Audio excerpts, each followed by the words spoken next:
अब मैं स्पेसिफिक पूछता हूँ आपसे, palm oil, artificial colours, junk food, plastic uses in containers, right. और एक चीज़ जो बहुत इस्तेमाल हो रही है, सिल्वर फॉयल। पाम ऑयल, और अगर हम बात करें आर्टिफिशियल कलर की, या हम बात करें जो आप सिल्वर फॉयल की बात कर रहे हो, ये हमारे को कैंसर का डायरेक्ट रास्ता खोल कर देते हैं। अच्छी नींद की क्या इंपॉर्टेंस है वेट लॉस में? अगर हम वेट लॉस कर रहे हैं या हम किसी भी चीज़ से डील कर रहे हैं, जब तक स्लीप साइकिल अच्छा नहीं होगा, हमारी बॉडी हमारे साथ नहीं थी। डार्क चॉकलेट्स हो गए, पम्पकिन सीड्स हो गए, फ्लैक्स सीड्स हो गए, स्पेशली जो कलर्ड फूड्स होते हैं, जैसे आपकी रेड कैप्सिकम हो गई, ग्रीन कैप्सिकम, येलो, या फिर हम अपना अनार ले रहे हैं, जितने कलर फ्रूट, चेरीज़ हैं, बेरीज़ हैं, ये लेते हैं तो हमारे हैप्पी हार्मोन्स रिलीज़ करते हैं। वेट लॉस जो कर रहा है वो कौन से फ्रूट्स खा सकता है और कौन से फ्रूट उसको अवॉइड करने चाहिए? ये भी एक बहुत मिथ आजकल शुरू हो गया कि वेट लॉस कर रहे हो तो आप ये फ्रूट्स खाओ, वेट लॉस कर रहे हो तो ये हाँ। मैं कहती हूँ आपको सारे फ्रूट्स खाने चाहिए। एक होलिस्टिक डाइट प्लान अगर मैं किसी को अगर आप रेकमेंड करना चाहें, एक जेनेरिक। सबसे पहले सुबह उठ के अगर आप ले सकते हैं तो फ्लैक्स सीड्स वाला वाटर लीजिए या मेथी दाना वाला वाटर लीजिए। फिर अपना ब्रेकफास्ट जो आप ले रहे हैं उसमें आप जैसे मल्टीग्रेन ब्रेड का सैंडविच, क्योंकि आजकल बहुत फैशन में मल्टीग्रेन ब्रेड, तो कोई लेना चाहे तो वो ले सकता है। या आपने पोहे की बात करी, आजकल ना कोई ये कह रहा है ये ठीक है, कोई कह रहा है नहीं ये ठीक है ही नहीं, बिल्कुल। कोई कह रहा है कि पोहा दुनिया का सबसे खराब ब्रेकफास्ट है। हाँ जी, काफ़ी लोग कंफ्यूज हैं क्योंकि काफ़ी लोग जो है इंस्टाग्राम या यूट्यूब देख के अपना डाइट प्लान लेते हैं तो वो वैसे बहुत हार्मफुल है, बट ऐसा नहीं है। Poha is not a harmful thing. Poha जो है, आप एक बिस्किट और चाय ली थी, biscuit is a very big thing कि वो बेकरी आइटम है, उसमें घी डल रहा है, मैदा डल रहा है, उसमें बटर डल रहा है जो आपके कोलेस्ट्रॉल लेवल को इंक्रीज करता है। इम्यूनिटी बूस्टर टिप्स हमारे व्यूअर्स के लिए आप अगर देना चाहें। एक तो वाटर इनटेक बढ़ा दीजिए, अश्वगंधा अपनी डाइट में ज़रूर इंक्लूड कीजिए, और हर्बल सप्लीमेंट के बारे में एक मिथ जो आप बस्ट करना चाहते हैं। रातों रात वेट लॉस हो जाएगा, रातों रात कभी वेट लॉस नहीं होता है। एक अंडररेटेड फूड जो दिमाग के लिए बड़ा अच्छा है, walnuts are the best supplement for your brain health How के much? एक मिथ जो आप सुनते हो वेट लॉस या हेल्थ से रिलेटेड, वो आजकल तो बड़े सारे हैं। 6 बजे के बाद कुछ नहीं खाना। तो खाना खाने के समय पानी नहीं पीना चाहिए, खाना खाने के बाद पानी नहीं पीना चाहिए। सर अगर हम बात करें, आपने सुना होगा आजकल सर्जरीज भी बहुत फैशन में है वेट लॉस के लिए। हालांकि ये सर्जरीज उनके लिए बहुत अच्छी है जिनको बहुत नीडेड है। तो क्या होता है इसमें, आपको जब डॉक्टर के पास आप जाते हैं तो आपको समझाते हैं कि हमारा जो टमी है वो इलास्टिक बैंड है, तो जो बेबी टमी होता है वो धीरे धीरे जैसे जैसे हमारी एज बढ़ती है उससे बढ़ जाता है। तो अगर हम साथ में पानी पीते हैं तो वो वेट आपका जो है गेन करता है, क्योंकि वो आपका टमी बढ़ जाता है। अच्छा, एक बड़े कमाल का इंटरेस्टिंग प्रोडक्ट है आपके प्रोडक्ट लाइन में, वेट लॉस वाइन, जो कि फ्रूट से बनी है। हाँ जी तो मैं जैसे शराब नहीं पीता हूँ, तो क्या मेरे जैसे लोग भी पी सकते हैं? सर, डॉक्टर हैं हम तो अल्कोहलिक कुछ दे ही नहीं सकते। It's a non alcoholic item. अच्छा। तो ये बेसिकली फ्रूट्स और आपके हर्ब्स का कॉम्बिनेशन होता है। नाइट क्रीम कोरियन जेल, ये आपने कॉस्मेटिक लाइन लॉन्च किया है, तो इसका यूएसपी क्या है जो इसको यूनिक बनाता है? What exactly is? ये सर सबसे बड़ी बात, ये जो क्रीम्स हैं ये केमिकल फ्री हैं। ये आपके बनते हैं अरेबिक हर्ब्स के साथ। जो अगर जेल को हम यूज़ करते हैं तो 3 से 4 दिन में आपको रिजल्ट दिखाता है। जिनको एक्ने का प्रॉब्लम होता है या डार्क सर्कल्स हैं वो ख़त्म हो जाते हैं। काफ़ी से क्लाइंट्स ऐसे होते हैं जिनका वेट जो है बहुत स्टेबल होता है, अपने BMI से कई बार कम भी होता है, बट उनको भी 90% आर्टरीज ब्लॉक हो जाती हैं। पर स्ट्रेस लेवल आपका हाई है, और स्ट्रेस लेवल आपका हाई क्यों हो रहा है? क्योंकि आप जंक फूड खा रहे हो, तो वो आपके मेंटल हेल्थ के साथ खेल रहा है। स्ट्रेस की ही बात करेंगे तो एग्जाम पढ़ाई को लेकर आजकल बड़ा स्ट्रेस है, और आपने बड़ा सही कहा, कंपटीशन बच्चों में आपस में भी है। कोई तरीका है? सर अगर हम डाइट की बात करें तो अगर हम उन्हें डाइट दें, जैसे अगर मैं ब्रेन की बात करूँ, एग्ज़ाम के टाइम पे उनके साथ थोड़ा स्पेंड करना टाइम, थोड़ा स्टडीज से उनको रिलीफ देना। किस तरह का खाना खाना चाहिए for a healthy sexual life? Definitely उस पर इफ़ेक्ट पड़ता है। अगर हम स्ट्रेस लेते हैं, अगर हम टेंशन ज़्यादा लेते हैं, हमारा अल्कोहल स्मोकिंग का कंजम्पशन बहुत ज़्यादा है, तो ऑब्वियसली आपकी सेक्सुअल लाइफ में जो इफ़ेक्ट पड़ता है।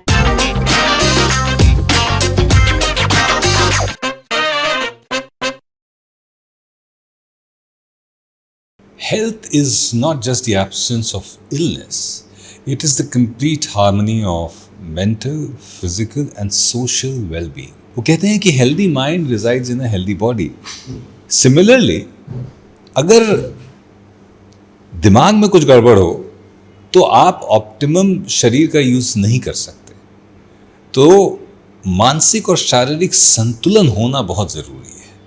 तो ये हमारा सौभाग्य है कि आज हमसे संवाद कर रही हैं डॉक्टर हर्षमीत, और अगर मैं अपने अंदाज में उनका स्वागत करना चाहूँ, सुबह 10 बजे विजय विक्रम सिंह ने डॉक्टर हर्षमीत अरोड़ा का संवाद पर तहे दिल से स्वागत किया। आज कंप्लीट हेल्थ रिलेटेड बातचीत करने के लिए डॉक्टर हर्षमीत अरोड़ा हमारे साथ हैं, जो कि साइकोलॉजिस्ट भी हैं और न्यूट्रिशनिस्ट भी हैं। डॉक्टर साहब, welcome to Samvad. Thank you sir. ये जो कॉम्बिनेशन है साइकोलॉजी और न्यूट्रिशन, ये बड़ा ही फैसिनेटिंग है। राइट। आज of course it's become a fad, पर आई एम श्योर जब आप इसकी पढ़ाई कर रही होंगी तब समाज में इतनी अवेयरनेस नहीं थी कि ये दोनों चीज़ों का बैलेंस होना बहुत ज़रूरी है। How did it struck you कि नहीं, ठीक है, मुझे इन दोनों की पढ़ाई करनी चाहिए? सर, बिकॉज मुझे ऐसा लगा पढ़ाई करते समय कि सिर्फ diet control is not a thing कि जिससे हम एक क्लाइंट को या किसी सामने वाले जो इस चीज़ को फेस कर रहा है उसे सॉल्व कर सकते हैं। Because mental health and diet is inter related, जो कि काफ़ी लोग नहीं समझते हैं। अगर मैं किसी को क्रिटिसाइज़ करूँ फॉर अ बॉडी शेमिंग कि आप मोटे हो, तो सिर्फ मोटा इज़ नॉट दी थिंग कि उसे वेट कम करना है, डाइट कंट्रोल करना है, जिम जाना है या किसी तरह का स्टीरॉयड लेना है। वो इफेक्ट करता है हमारे ब्रेन पे, सीधा जो साइन है वो जाता है ब्रेन पे। तो मेंटल हेल्थ सबसे पहले डिस्ट्रॉय होती है, जो सामने वाले को नहीं पता चलती है, क्योंकि वो आपको कहीं दिख ही नहीं रहा है, आपके पेरेंट्स को नहीं पता चल रहा है। आप घर जाके अगर अपने पेरेंट्स से डिस्कस करोगे, मुझे आज उसने मोटी का, कोई बात नहीं, खाना कम खाओ, आप खाना ज़्यादा खाते हो, फिजिकल एक्टिविटी बढ़ा दो, फिजिकल अपीयरेंस कोई ज़रूरत नहीं होती, आप अपना टैलेंट सामने दिखाओ। लेकिन धीरे धीरे वो उस सामने किसी बच्चे पे या किसी लड़की पे वो क्या इफेक्ट कर रहा है, उसकी मेंटल हेल्थ को कैसे डिस्ट्रॉय कर रहा है, वो अपने आप को क्रिटिसाइज़ करती है, कॉन्फिडेंस उसका लेवल कम हो जाता है, या वो सामने लोगों में सोशल होने में डरती है या कोई काम करने में डरती है। तो अगर हमें अपना फिजिकल हेल्थ ठीक करना है तो सबसे पहले उसके लिए ज़रूरी है कि हमारा मेंटल हेल्थ ठीक हो। तो जब तक हमारा मेंटल हेल्थ ठीक नहीं होगा तब तक हम अपनी डाइट पे या अपने फिजिकल अपीयरेंस पे काम नहीं कर सकते। तो इसीलिए ये दोनों चीज़ें मुझे बहुत फैसिनेट करती थी, तो मैंने दोनों की स्टडी साथ में करी। और फिर मुझे लगा कि अगर मुझे किसी को ट्रांसफॉर्म करना है तो पहले मुझे उसके माइंड के साथ डील करना पड़ेगा, then only we can transform his life. Doctor साहब, एक जब हम while we were growing up in the 90s, हमें कहा जाता था खूब खाओ खूब खेलो, तो हमारा माइंडसेट वही बन गया। और फिर जब हम 30-20 के होने लगे तो समझ में आया कि नहीं, खूब खेलो तो ठीक है, पर खाने पे भी कंट्रोल होना बहुत ज़रूरी है। तो what is your take on that कि आप even if you are physically very active, you need to also control what you are eating? Right, because sir in old age अगर हम बात करते हैं एशियन टाइम की, तो उस टाइम पे खाना हमारा बहुत प्योर होता था। हमारी एक्टिविटीज़ जो थी वो फिजिकल एक्टिविटीज़ बहुत ज़्यादा थी, आउटडोर एक्टिविटीज़ बहुत ज़्यादा थी। अब जैसे कि आज रिसेंट हम अपनी जनरेशन की बात करें तो उसमें खाना इट्स नॉट बैड, लेकिन क्या खा रहे हैं, सब चीज़ें मिक्सिंग हैं, टेस्ट चेंज हो चुका है। एक्टिविटीज़ की बात करें तो आउटडोर एक्टिविटीज़ ख़त्म होती जा रही हैं, स्क्रीन टाइमिंग्स बहुत ज़्यादा हो गए हैं बच्चों के, जो घर में ही सब ऑलमोस्ट इंडोर एक्टिविटीज़ करते हैं, उनके ऊपर कोई वॉच करने वाला नहीं है। तो खाओ and Khelo is not a bad thing, पर खा क्या रहे हैं, उसको पचा कितना रहे हैं, खेल क्या रहे हैं, that is a big thing. तो जैसे जैसे आप ग्रो करते हो आपको पता चलता है कि हमने जो खाया है वो खाना हमारी बॉडी के लिए सही है कि नहीं। और दूसरा प्लस 30s के बाद लेडीज़ में जैसे कैल्शियम का डिफिशिएंसी आता है, तो हम जो डाइट ले रहे हैं उसमें हमारा कैल्शियम इंटेक कितना जा रहा है, प्रोटीन इंटेक कितना जा रहा है। सिंपल अगर हम घर का खाना खा रहे हैं तो उसमें हम चीज़ें कवर नहीं कर सकते, क्योंकि 90% लोग नॉनवेज नहीं इंटेक करते, और कुछ लोग ऐसे हैं जो सिर्फ करते ही नॉनवेज इंटेक है, फाइबर नहीं लेते हैं, तो उनका क्या होता है, कोलेस्ट्रॉल लेवल्स बढ़ने लगते हैं। तो अब क्या खा रहे हो, उसको किस तरीके से पचा रहे हो, that is a big thing. Junk food को लेकर एक बहुत भारी समस्या है आज की तारीख में, और जंक फूड आजकल डाइट फूड के नाम से बेचा जाने लगा है। राइट। तो ये जो ट्रेंड है कितना वरीइंग है आपके लिए एज अ न्यूट्रिशनिस्ट?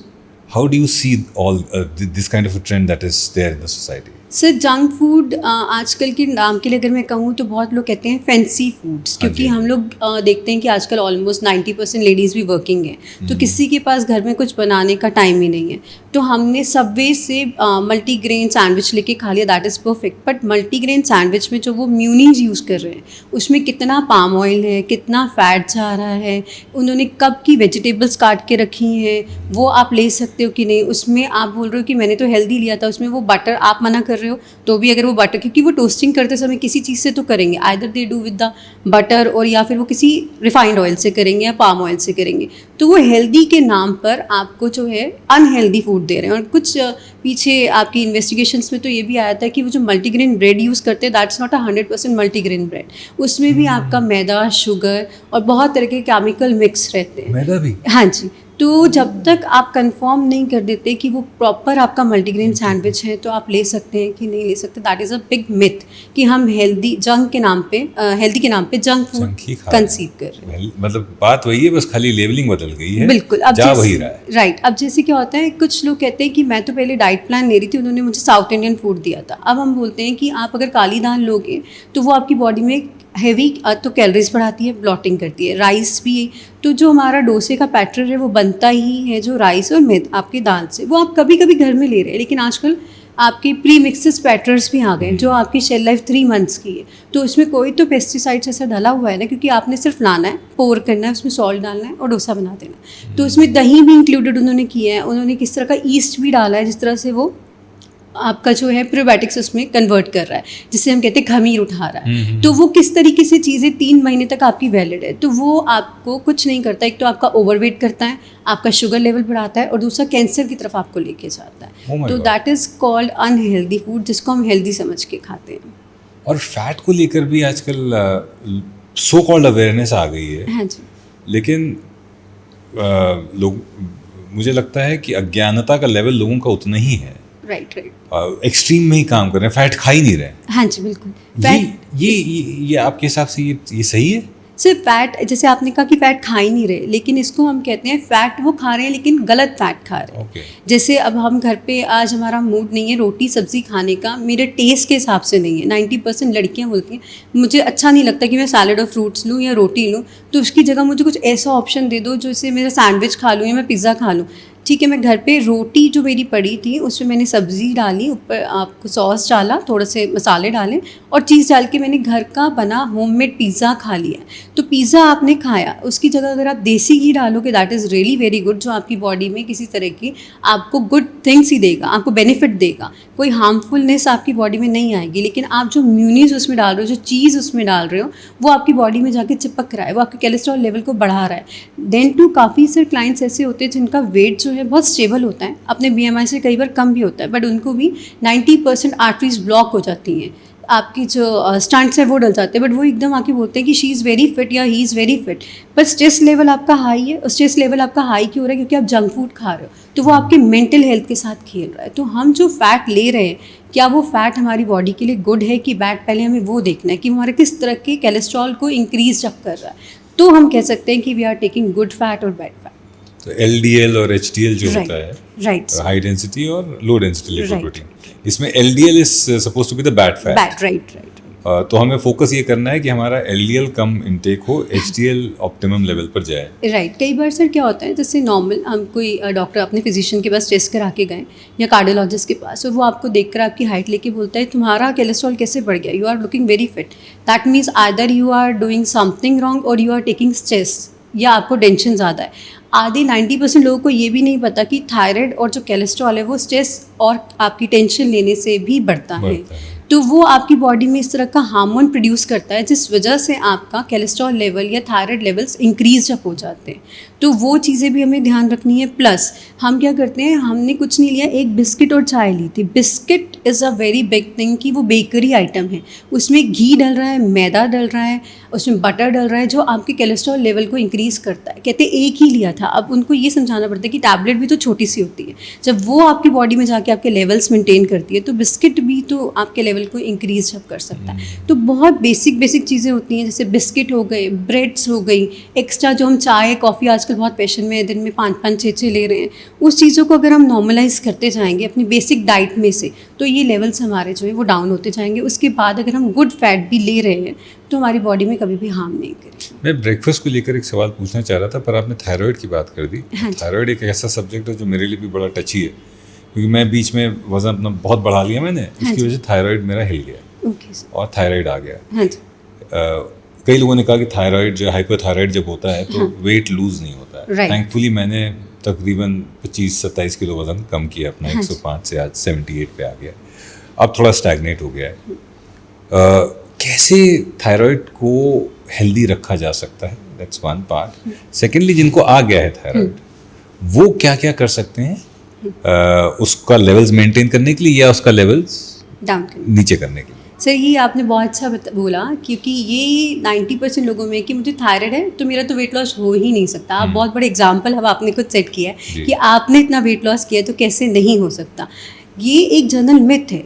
जैसे अब मान लीजिए हमारा थायराइड लेवल आ गया है, या हमने थायराइड आता क्यों है, जैसे स्ट्रेस मैंने बोला, टेंशन, रिफाइंड शुगर्स जो हम जूसेस ले लेते हैं, और अपना जो हमारा गट हेल्थ है उसको ध्यान नहीं रखते हैं, या हम पैक्ड फूड्स ले लेते हैं, जिस वजह से इनडायरेक्टली ना चाहते हुए भी हमारा जो मेटाबॉलिज्म है बॉडी का वो डाउन हो जाता है, और हमारी जो थायराइड ग्लैंड्स है उस पर किसी तरह का इम्यून जो हमारा ना चाहते हुए भी अटैक करता है, तो थायराइड ग्लैंड्स बनने ही बंद हो जाते हैं। तो उस वजह से मैं ये नहीं कहती, क्योंकि जो कुछ एक मिथ है काफ़ी जो आजकल इन्फ्लुएंसर्स कहते हैं थायराइड जड़ से ख़त्म हो जाएगा। It's a very bad myth कि जड़ से कभी कोई चीज़ ख़त्म नहीं होती। जो शरीर में हमारा एक हिस्सा बनना ही बंद हो गया, उसको आप दोबारा कैसे प्रोड्यूस कर सकते हो?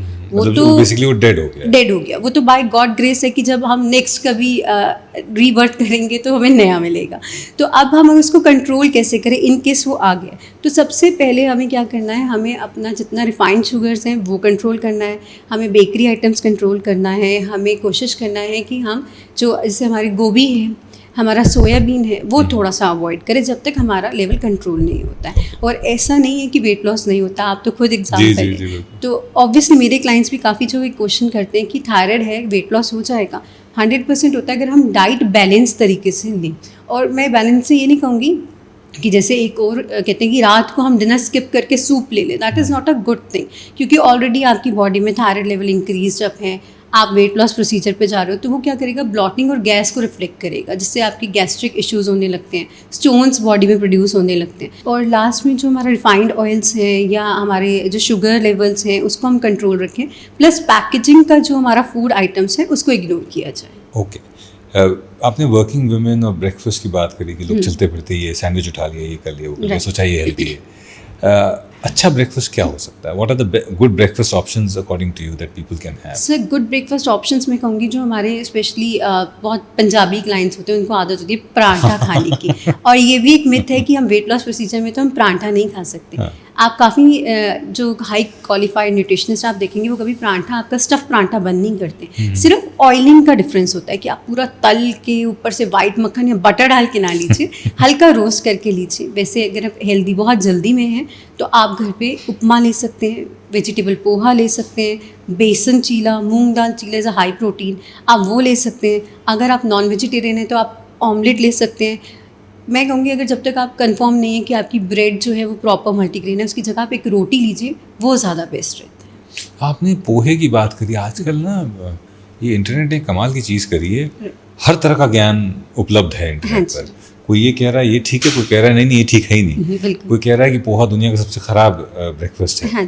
तो उस पर when you see such information being floated, तो आपका क्या रिएक्शन होता है and what's your take on that? Sir mostly जैसे मेरा फ्री टाइम होता है, हम लोग भी रील्स देखते हैं, तो उसमें काफ़ी लोग ये बोलते हैं कि समझ ही नहीं आ रहा, कोई बोल रहा है जैसे अभी आपने कहा ये खाओ ये ना खाओ, तो हम करें क्या लाइफ में? काफ़ी लोग कंफ्यूज हैं, क्योंकि काफ़ी लोग जो है इंस्टाग्राम या यूट्यूब देख के अपना डाइट प्लान लेते हैं, तो वो वैसे बहुत हार्मफुल है, बट ऐसा नहीं है। Poha is not a harmful thing. Poha जो है आपका, अगर हम सिंपल पोहा ले रहे हैं और हमारा वेट सपोज 80+ है, तो वो आपकी बॉडी में क्या करेगा, आपकी बॉडी के फैट को इंक्रीज़ करेगा। अगर वही हम क्या करें 20% पोहा और 80% उसमें वेजिटेबल डाल दें, तो वो हाई फाइबर फूड हो जाएगा, तो वो आपके लिए ख़राब नहीं है, आपको फिलिंग देगा। तो आपके लिए एनर्जी लेवल्स भी बराबर रहेंगे, आप फिलिंग भी रहोगे और एक हेल्दी डाइट आपके अंदर जा रहा है। आपको पता है सुबह सुबह हमारे जो पार्टनर हैं वो हमें पोहा खिलाए हैं और उसमें सिर्फ मूंगफली और प्याज थी। हाँ, जनरली पोहा ऐसे ही बनाते हैं, लेकिन ये जो मैंने आपको बताया ये हेल्दी पोहा की रेसिपी। आप देखिए सुबह ही सुबह तुमने हमको अनहेल्दी खिला दिया है। अच्छा मैम, ये मेंटल हेल्थ को बैलेंस करने, क्या डाइट से मेंटल हेल्थ का कोरिलेशन है और उसको अफेक्ट किया जा सकता है, पॉजिटिवली इम्पैक्ट किया जा सकता है डाइट से? बिल्कुल किया जा सकता है, क्योंकि मेंटल हेल्थ जो होता है वो सारा हमारा हार्मोन्स कौन से रिलीज़ हो रहे हैं उस पर डिपेंड करता है। तो अगर हम डाइट की बात करें तो हम अगर जैसे डार्क चॉकलेट्स हो गए, पम्पकिन सीड्स हो गए, फ्लैक्स सीड्स हो गए, या मैं बात करूँ आपके जो हमारे एंटीऑक्सीडेंट फूड्स होते हैं, स्पेशली जो कलर्ड फूड्स होते हैं, जैसे आपकी रेड कैप्सिकम हो गई, ग्रीन कैप्सिकम, येलो, या फिर हम अपना अनार ले रहे हैं, जितने कलरफुल चेरीज़ हैं, बेरीज़ हैं, ये लेते हैं तो हमारे हैप्पी हार्मोन्स रिलीज़ करते हैं। तो जब हमारे हैप्पी हार्मोन्स बॉडी में रिलीज़ होते हैं, मेंटल स्ट्रेस उतना हमें कम होता है। जितना मेंटल स्ट्रेस कम होगा उतना हम क्लीन और हैप्पी डाइट खाएंगे। अगर हम ऑलरेडी, क्योंकि 70% क्लाइंट्स में ऐसा होता है जब स्ट्रेस लेवल बढ़ता है तो हमें कुछ भी चाहिए खाने के लिए, हम कुछ भी खाएंगे, तो उसमें हम 90% जो है वो गलत ही खाते हैं। तो वो क्या होता है, वो हमारी बॉडी का फैट और इंक्रीज़ करता है। और कुछ कुछ को आदत होती है कि हर डे हम अपना वेट चेक करते हैं या हर दूसरे दिन अपना वेट चेक करते हैं।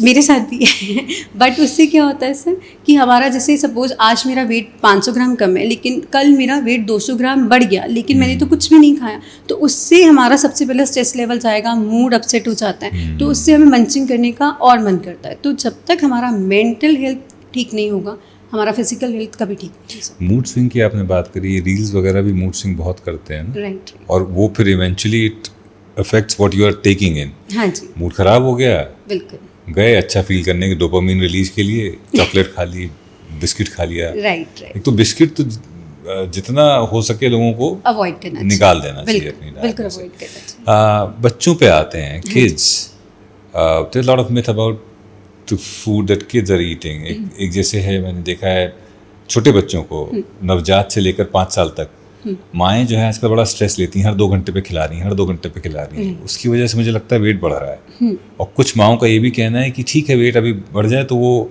अच्छा है, that will act as a buffer. Right. आपका क्या कहना है? नहीं सर, मैं कहूँगी ये चीज़ गलत है। वैसे तो जो ग्रोइंग एज में बच्चा होता है, जब वो बाय बॉर्न होता है, तब डॉक्टर कहते हैं, क्योंकि वो लिक्विड डाइट पे होता है, तो उसको हर थोड़ी देर में अगर वो यूरिन पास करेगा तो उसे भूख लगेगी। लेकिन जैसे जैसे बच्चा ग्रो करता है तो आप डाइट उसको दीजिए, 1-1.5 घंटे में, 2 घंटे में, जैसे बच्चा खा रहा है, लेकिन वो डाइट आप क्या दे रहे हो वो सबसे बड़ा एक एग्जाम्पल होना चाहिए कि हम जो डाइट दे रहे हैं वो क्लीन डाइट दे रहे हैं। अभी क्या होता है, कुछ पेरेंट्स आजकल जो रीसेंट पेरेंट्स बनते हैं वो कहते हैं हमारा बच्चा मीठा खाता है क्योंकि उसकी दादी खिला देती तो वो रोना शुरू कर देता है। इट्स नॉट लाइक दैट कि मीठा खा रहा है तो उसके कोई ऐसे हार्मोन्स रिलीज़ हो रहे हैं कि वो चिड़चिड़ा हो रहा है। वो कई बार क्या होता है, इससे दांत निकाल रहा है बच्चा, तो पेरेंट्स को पता ही नहीं चलता। जो रीसेंट है, जो अभी रीसेंट अगर मैं कहूँ कोई पेरेंटहुड में है, तो उनको नहीं कई बार पता चलता है, क्योंकि जनरली क्या हो गया है, आजकल का जो लाइफस्टाइल है वो बहुत बदल गया है। Either we are on a working stage, और हम क्या करते हैं, अगर हमने छुट्टी भी ली है किसी वजह से तो भी we are working from home. तो बच्चा क्या खा रहा है, उसका क्या सिम्टम आ रहा है, वो किस वजह से कर रहा है, उतना हमें समझने के लिए टाइम ही नहीं रह गया। तो अगर आप उसको खिला रहे हैं, जो न्यू मॉम्स हैं, तो आप ये भी देखो कि अगर वो ग्रोइंग एज 2, 2.5, 3 साल का है तो ओबिसिटी वहीं से प्रोड्यूस होनी शुरू हो जाती है। फिर वो क्या होता है, जैसे से आजकल एज बढ़ती है 10 साल के बाद या 8 साल के बाद, बच्चों की आईसाइट वीक होनी शुरू हो जाती है। बहुत यंग एज में डायबिटिक 2, मैंने काफ़ी क्लाइंट्स देखे हैं जिनके बच्चों को डायबिटीज़ 2 हो जाती है या डायबिटीज़ हो जाती है, किसी को बाय बॉर्न ही हो जाती है। तो ये सब हमारा जो है ये गलत मिथ है कि आप खूब भर भर के खिलाओ, क्योंकि आजकल का वो कल्चर नहीं रह गया। जैसे मैंने बताया आपको, पहले फिजिकल एक्टिविटीज़ ज़्यादा थी, और दूसरा आजकल हम क्या करते हैं, हमारे बच्चों से बात करने के पास हमारे लिए टाइम ही नहीं है। तो उनके दिमाग में क्या चल रहा है, वो किस तरीके से अपनी लाइफ को डेवलप कर रहे हैं, उनका ब्रेन कैसे डेवलप हो रहा है, वो चीज़ें जब हम समझ ही नहीं रहे हैं तो वो कुछ भी खा रहे हैं, तो उनकी mental effect plus physical effect करती है। मेंटल इफेक्ट की आपने बात करी, और बच्चों में आजकल एंजाइटी, डिप्रेशन, बिल्कुल सर। कैसे हम उसको अवॉइड कर सकते हैं? मतलब अब क्या इसको हम एक्सेप्ट कर लें कि ये न्यू नॉर्म है, ये होगा, और उसको अवॉइड किया जा सकता है? It can not be completely eliminated. क्या ये एक्सेप्ट कर लेना चाहिए हमें? नहीं, बिल्कुल एक्सेप्ट नहीं करना accept नहीं चाहिए, और हम इसको बिल्कुल क्योर कर सकते हैं, क्योंकि छोटे बच्चों में एंजाइटी, डिप्रेशन किस वजह से आ रहा है, वही मैंने बोला।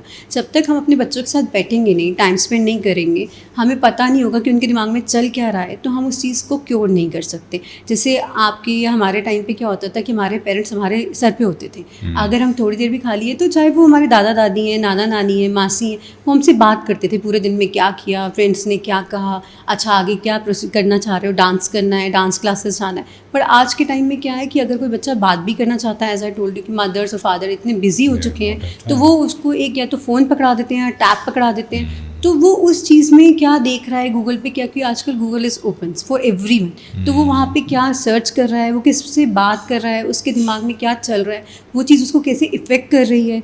तो एंजाइटी और डिप्रेशन का मेन टॉपिक वही है। कई बार क्या होता है, सम एज जो बच्चे होते हैं वो एक दूसरे से जेलसी कह लो या कंपटीशन में डिप्रेशन में आ जाते हैं कि वो ऐसा है और मेरे पेरेंट्स ऐसे नहीं है, या उसको ये चीज़ मिल रही है मुझे ये चीज़ नहीं मिल रही है। वो चीज़ बहुत इफेक्ट करती है। लेकिन जब तक हम इस चीज़ को समझते हैं, हम बच्चे के साथ खुलना चाहते हैं, तब तक वो अपने आप को इतना क्लोज कर चुका होता है कि वो अपनी बातें अंदर की शेयर ही नहीं करता है। इसीलिए आजकल जैसे आप कहो कि अगर कोई जा रहा है काउंसलर्स के पास जा रहा है, वहाँ पे वो बच्चा बात करने में ज़्यादा कंफर्टेबल होगा rather than talking to their parents. That is the thing कि अगर हम अपने बच्चों के साथ बैठें, उनका स्क्रीन टाइम कम कराएं, तो एंजाइटी डिप्रेशन से हम बच सकते हैं और जो भी वो डिस्कस करना चाहते हैं वो एक सिक्योर जोन में अपने पेरेंट्स के साथ कर सकते हैं। ये मैसेज सभी पेरेंट्स के लिए है कि आज तक जो हो गया वो हो गया, अब बस बैठिए अपने बच्चों के साथ, बात करिए उनसे, उनका सुख दुख समझिए, अपना सुख दुख साझा करिए। जैसे मैं मेरे बेटे के 5.5 साल का है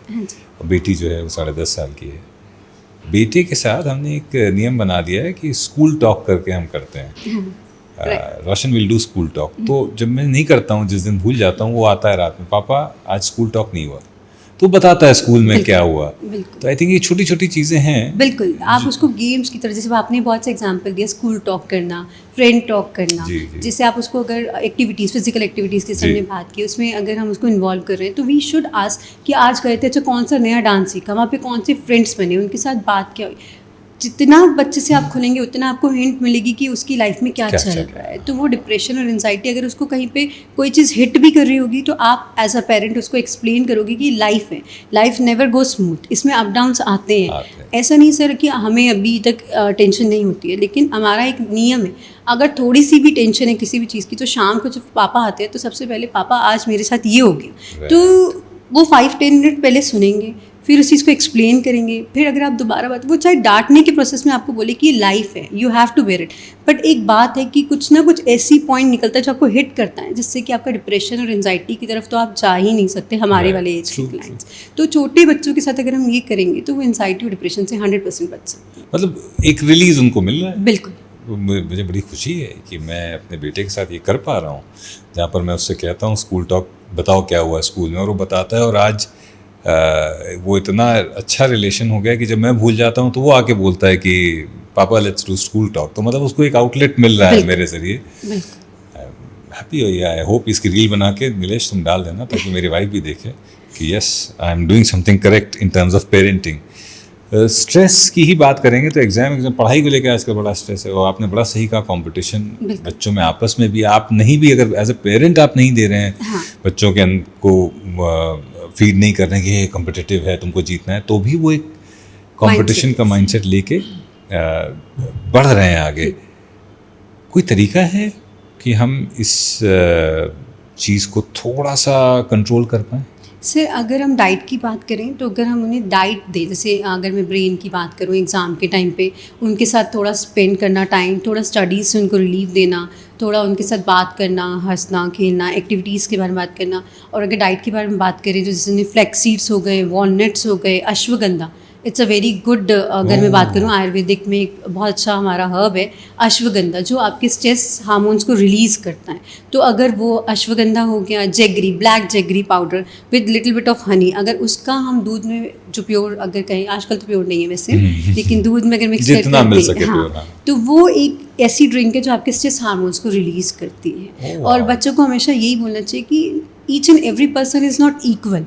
उसमें अगर कुछ ऐसी चीज़ है कि वो ऐसा टैलेंट है कि वो पढ़ाई में स्कोर अच्छा कर रहा है, तो हो सकता है कि आप में कोई ऐसा टैलेंट हो जिसमें वो आपको बीट ना कर सके। तो हर चीज़ को एक्सप्लेन करना, बच्चों के साथ बात करना, ताकि उनका कोई बैगेज ना रह जाए। आजकल बच्चे बहुत वर्ड यूज़ करते हैं। जब साइकोलॉजी की हम लोग काउंसलिंग लेते हैं टीनेजर्स की, तो हम उनसे पूछते हैं क्या प्रॉब्लम है। मेरे पास एक बैगेज है जो मैं अपने पेरेंट्स के साथ कभी शेयर नहीं कर पाया, क्योंकि पेरेंट्स के पास टाइम ही नहीं है सुनने का। तो वो चीज़ उनके एग्ज़ाम में से कह लो कि मार्क्स कम आ गए, या कोई ऐसा कंपटीशन था कि उसके फ्रेंड को सेलेक्ट कर लिया, उसको नहीं कराएं, तो वो चीज़ें उसकी मेंटल हेल्थ को बहुत ज़्यादा इफेक्ट करती है। और डाइट अगर आप बात करो तो डाइट उनकी बिल्कुल ज़ीरो है। और वो कुछ बच्चे 90% ओबीज होते हैं, क्योंकि उनको स्ट्रेस में खाने की आदत है। वो चाहे बर्गर खाएं, चाहे पिज़्ज़ा खाएं, बिकॉज दे हैव अ आजकल पावर ऑफ मनी, कि उनके हाथ में पैसा है, वो कुछ भी कर सकते हैं। तो वो चीज़ें जो हैं हमें बच्चों की बहुत ध्यान रखनी चाहिए। और मेंटल स्ट्रेस की, जैसे एग्ज़ाम के टाइम में आपने बात करी, डाइट का सबसे ज़्यादा ध्यान रखना चाहिए। आजकल बारिश का मौसम, हाँ जी, रोमांटिक मौसम है बहुत। लेकिन ये जो रोमांटिक मौसम है बच्चों के लिए ख़ास तौर पे बड़ी परेशानी लेकर आता है। मेरे दोनों बच्चे इस समय वायरल से पीड़ित हैं। हाँ जी, बचा जा सकता है? बिल्कुल सर, बचा जा सकता है हम अगर अपने मेटाबॉलिज्म पे काम करें। अच्छा। इसमें अगर जैसे अब हमारा बारिश का मौसम शुरू हो रहा है, हमें पता है कि जैसे आपके मुंबई में स्पेशली इस टाइम बहुत बारिश है एज़ कम्पेयर टू दिल्ली। तो इस मौसम में अगर हम छोटे जैसे मुलट्ठी हो गया, अश्वगंधा हो गया, या अगर हम बात करें मोटी इलायची, इसका काढ़ा बनाकर दिन में एक बार बच्चे को वैसे ही दे, जो कि कोविड में बहुत फैशन आया था काढ़ा पीने का, तो उससे हम वायरल से बच सकते हैं। और थोड़ा सा जैसे रोमांटिक मौसम में पकोड़े खाने का बहुत चलन होता है, तो ऑयली फूड से अगर बचें तो डेफिनेटली हम बच सकते हैं। बच्चों की बात हो गई, अब जरा माओं की बात कर लेते हैं। Right. माओं की लाइफस्टाइल, मदर्स की लाइफस्टाइल जो है वो बहुत बदल गई है। They are working also, trying to balance the family is well. क्या कुछ ज़रूरी टिप्स हैं जो आप वर्किंग मदर्स को देना चाहेंगी, और मेरी वाइफ को भी देना चाहेंगी? वो उनका खाने पे बिल्कुल ध्यान नहीं देती। राइट। तो और ये सवाल प्लीज़ ऐसे ही रख दीजिएगा ताकि मुझे डांट ज़रूर पड़े, पर उनको ये पता चले कि मैं उनका ख्याल रखता हूँ। तो उनके और उनकी जैसी मदर्स के लिए, जैसे वो प्लेन में कहते हैं ना कि मास्क नीचे आएगा तो पहले खुद पहनिए और फिर दूसरों को पहनाइए। तो what can working mothers do? Working mothers हैं या वर्किंग वाइफ्स हैं, उनके लिए सबसे ज़्यादा स्ट्रेसफुल टाइम होता है कि मेरे को टाइम ही नहीं मिला खाने का, अपने लिए कुछ करने का। फैमिली उनके लिए बहुत इंपॉर्टेंट है, उनकी प्रायोरिटीज़ उनकी फैमिली, बच्चे और उनका वर्क है। बट उनको ये नहीं पता कि अगर खुद की हेल्थ हम इफ़ेक्ट कर लेंगे तो हम ना तो अपनी फैमिली देख पाएंगे, ना बच्चे, ना वर्क। तो बैलेंस डाइट लेना इज़ वेरी इंपॉर्टेंट। ब्रेकफास्ट जो जनरली लेडीज़ मिस कर देती हैं कि चाय ली, बिस्किट ली, हम चले गए, ऑफिस जाएंगे तब हम कुछ खा लेंगे, दैट इज़ वेरी रॉन्ग। अगर आप 6 बजे भी उठ रहे हैं, 7 बजे भी जा रहे हैं, तो आप ब्रेड टोस्ट ले सकते हैं, नहीं तो ब्रेड बटर ले सकते हैं, नहीं तो आप एक ब्रेड और पराठा लीजिए। उसके बाद आप अपना ऑफिस जा रहे हैं, 1-1.5 घंटे 2 घंटे के गैप में आप फ्रूट्स लीजिए, फिर अपना आप लंच प्रॉपर लीजिए, चाहे दाल है, सब्ज़ी है, रोटी है, सैलड है या राइस है, जो भी आप लेते हैं। फिर इवनिंग स्नैक्स आप लीजिए, फिर डिनर आप प्रॉपर अपने टाइम पे कीजिए। जब तक आप अपनी डाइट मेंटेन नहीं करेंगे, आपको अभी तो ऐसा लग रहा है कि नहीं ठीक है हम भूखे रह रहे हैं, कर रहे हैं, लेकिन आपको ये नहीं पता जितना आप अपने डाइट के साथ, अपने लाइफस्टाइल के साथ कॉम्प्रोमाइज़ करेंगे, PCOD, आपको थायराइड, कोलेस्ट्रॉल, ये सब बढ़ने के चांसेस हो जाते हैं। तो जब अगर हम ही फिट नहीं रहेंगे तो हम अपनी आगे वाली फ्यूचर लाइफ को, या अगर हम बात करें बच्चों को, तो हम फिट नहीं रख सकते। तो हमें अपनी डाइट पे सबसे ज़्यादा ध्यान देना है। फर्स्ट मील सुबह उठने के कितनी देर बाद, स्पेशली फॉर वुमेन, कि सबके लिए वैसे right. क्या ये सबके लिए कॉमन है कि उठने के इतने देर के अंदर आप ब्रेकफास्ट कर ही लें, या महिलाओं के लिए और ज़्यादा ज़रूरी है कि इस समय तक वो कर लें ब्रेकफास्ट? सर देखिए, ज़रूरी दोनों के लिए ही है, क्योंकि क्या होता है, मैं हमेशा कहती हूँ वेट लॉस में एक मिथ है कि हम रात को अपना डिनर नहीं करते या 6 बजे तक कर लेते हैं। अब हम रात को अगर 6 बजे करते हैं, नहीं करते, हम पूरी रात है हमारे पास, सुबह हम उठे हैं, हमने बॉडी में सबसे पहले जबकि कहते हैं पानी देना चाहिए, जो कि बहुत हेल्दी होता है, लेकिन हमारे इंडियन में क्या कल्चर है, हम उठते चाय लेते हैं। ऑलरेडी हमने रात का पूरा फास्टिंग किया, सुबह चाय लिया, फिर ब्रेकफास्ट भी हमने मिस कर दिया। फिर थोड़े टाइम में लोग कहते हैं मुझे ना कॉन्स्टिपेशन का प्रॉब्लम हो गया, या मुझे एसिडिक रिफ्लेक्शंस होते हैं, या मुझे गैस बनता है, और थोड़े दिन में वो गॉल ब्लैडर स्टोन या किडनी स्टोन में रिफ्लेक्ट करने लगता है। तो ये चीज़ बहुत गलत है। आप उठने के 1 से 1.5 घंटे के बीच में ब्रेकफास्ट ज़रूर कीजिए, चाहे लाइट कीजिए। उठने से 1 से 1.5 घंटे के बीच में करना ही करना है, बिल्कुल करना है, क्योंकि बॉडी को कुछ मील अंदर जाएगा तभी तो एनर्जी लेवल्स आपके बढ़ेंगे। क्योंकि एज सच मैं हमेशा कहती हूँ, बॉडी जो एक मैकेनिज्म है, उसके अंदर एसिड भी प्रोड्यूस होगा, उसके अंदर एंजाइम्स भी प्रोड्यूस होंगे, वो अपना पूरा काम करेगी। उसे एनर्जी बर्न करने के लिए कुछ तो चाहिए, कुछ नहीं मिलेगा तो हमारी बॉडी का ही जो फैट है वो लेना शुरू कर देगी, which is very harmful for that person जो ऑलरेडी अपने जो वेट पे हैं या वेट से थोड़ा सा ऊपर वेटेड है। ओवर वेट की काइंड की बात में मैं कहूँगी, अगर वो थोड़ा सा फैट वहाँ से ले भी लेंगे तो एनर्जी पे कुछ खास फर्क नहीं पड़ेगा। हाँ, वेट नहीं जाएगा, ब्लॉटिंग का इशू आएगा, लेकिन जो लोग ऑलरेडी फिट हैं वो नहीं खाएंगे तो उनकी बॉडी जो है इफेक्ट करने लगती है, वो फिर आपके चेहरे पे, नेल्स पे, हेयर पे दिखाना शुरू करती है। तो इसका एक शॉर्ट टिप ये भी, अगर आप ब्यूटीफुल दिखना चाहते हैं तो अपना मील स्किप मत कीजिए। तो बालों पे भी असर होता है, और हर आदमी बिना बाल के इतना स्मार्ट नहीं लग सकता है। तो आपको अगर अपने बालों का ख्याल रखना है तो खाना ठीक से खाइए। प्रेगनेंसी के बाद with women mental health takes a dip, बिल्कुल, उसके लिए क्या किया जा सकता है? सर प्रेगनेंसी के बाद या प्रेगनेंसी के टाइम पे कई बार किसी को डिप्रेशन हो जाता है या मेंटल हेल्थ इश्यूज़ हो जाते हैं। उसके लिए सबसे ज़्यादा इंपॉर्टेंट है कि हम स्ट्रेस फ्री रहें, हम कभी भी अपनी लाइफ में किसी भी तरीके का स्ट्रेस ना लें। फूड इज़ वेरी इंपॉर्टेंट, जैसे मैंने कहा स्किप मत कीजिए। फ्लैक्स सीड्स लेडीज़ के लिए बहुत इंपॉर्टेंट है, वो अपनी लाइफ में आप जो डाइट है उसमें इंक्लूड कीजिए ही कीजिए। मिल्क इंक्लूड कीजिए, आप जितना हो सके अपना रिफाइंड शुगर्स और ट्रांस फैट को अवॉइड कीजिए। अवॉइड करिए आप। PCOD, thyroid, UTI right with women, ये जो इश्यूज हैं, हाँ जी इनसे कैसे बचा जा सकता है? सर पीसीओडी जो होता है सबसे ज़्यादा आपका हार्मोनल इफेक्ट की वजह से होता है, मोस्टली ओवरवेटेड।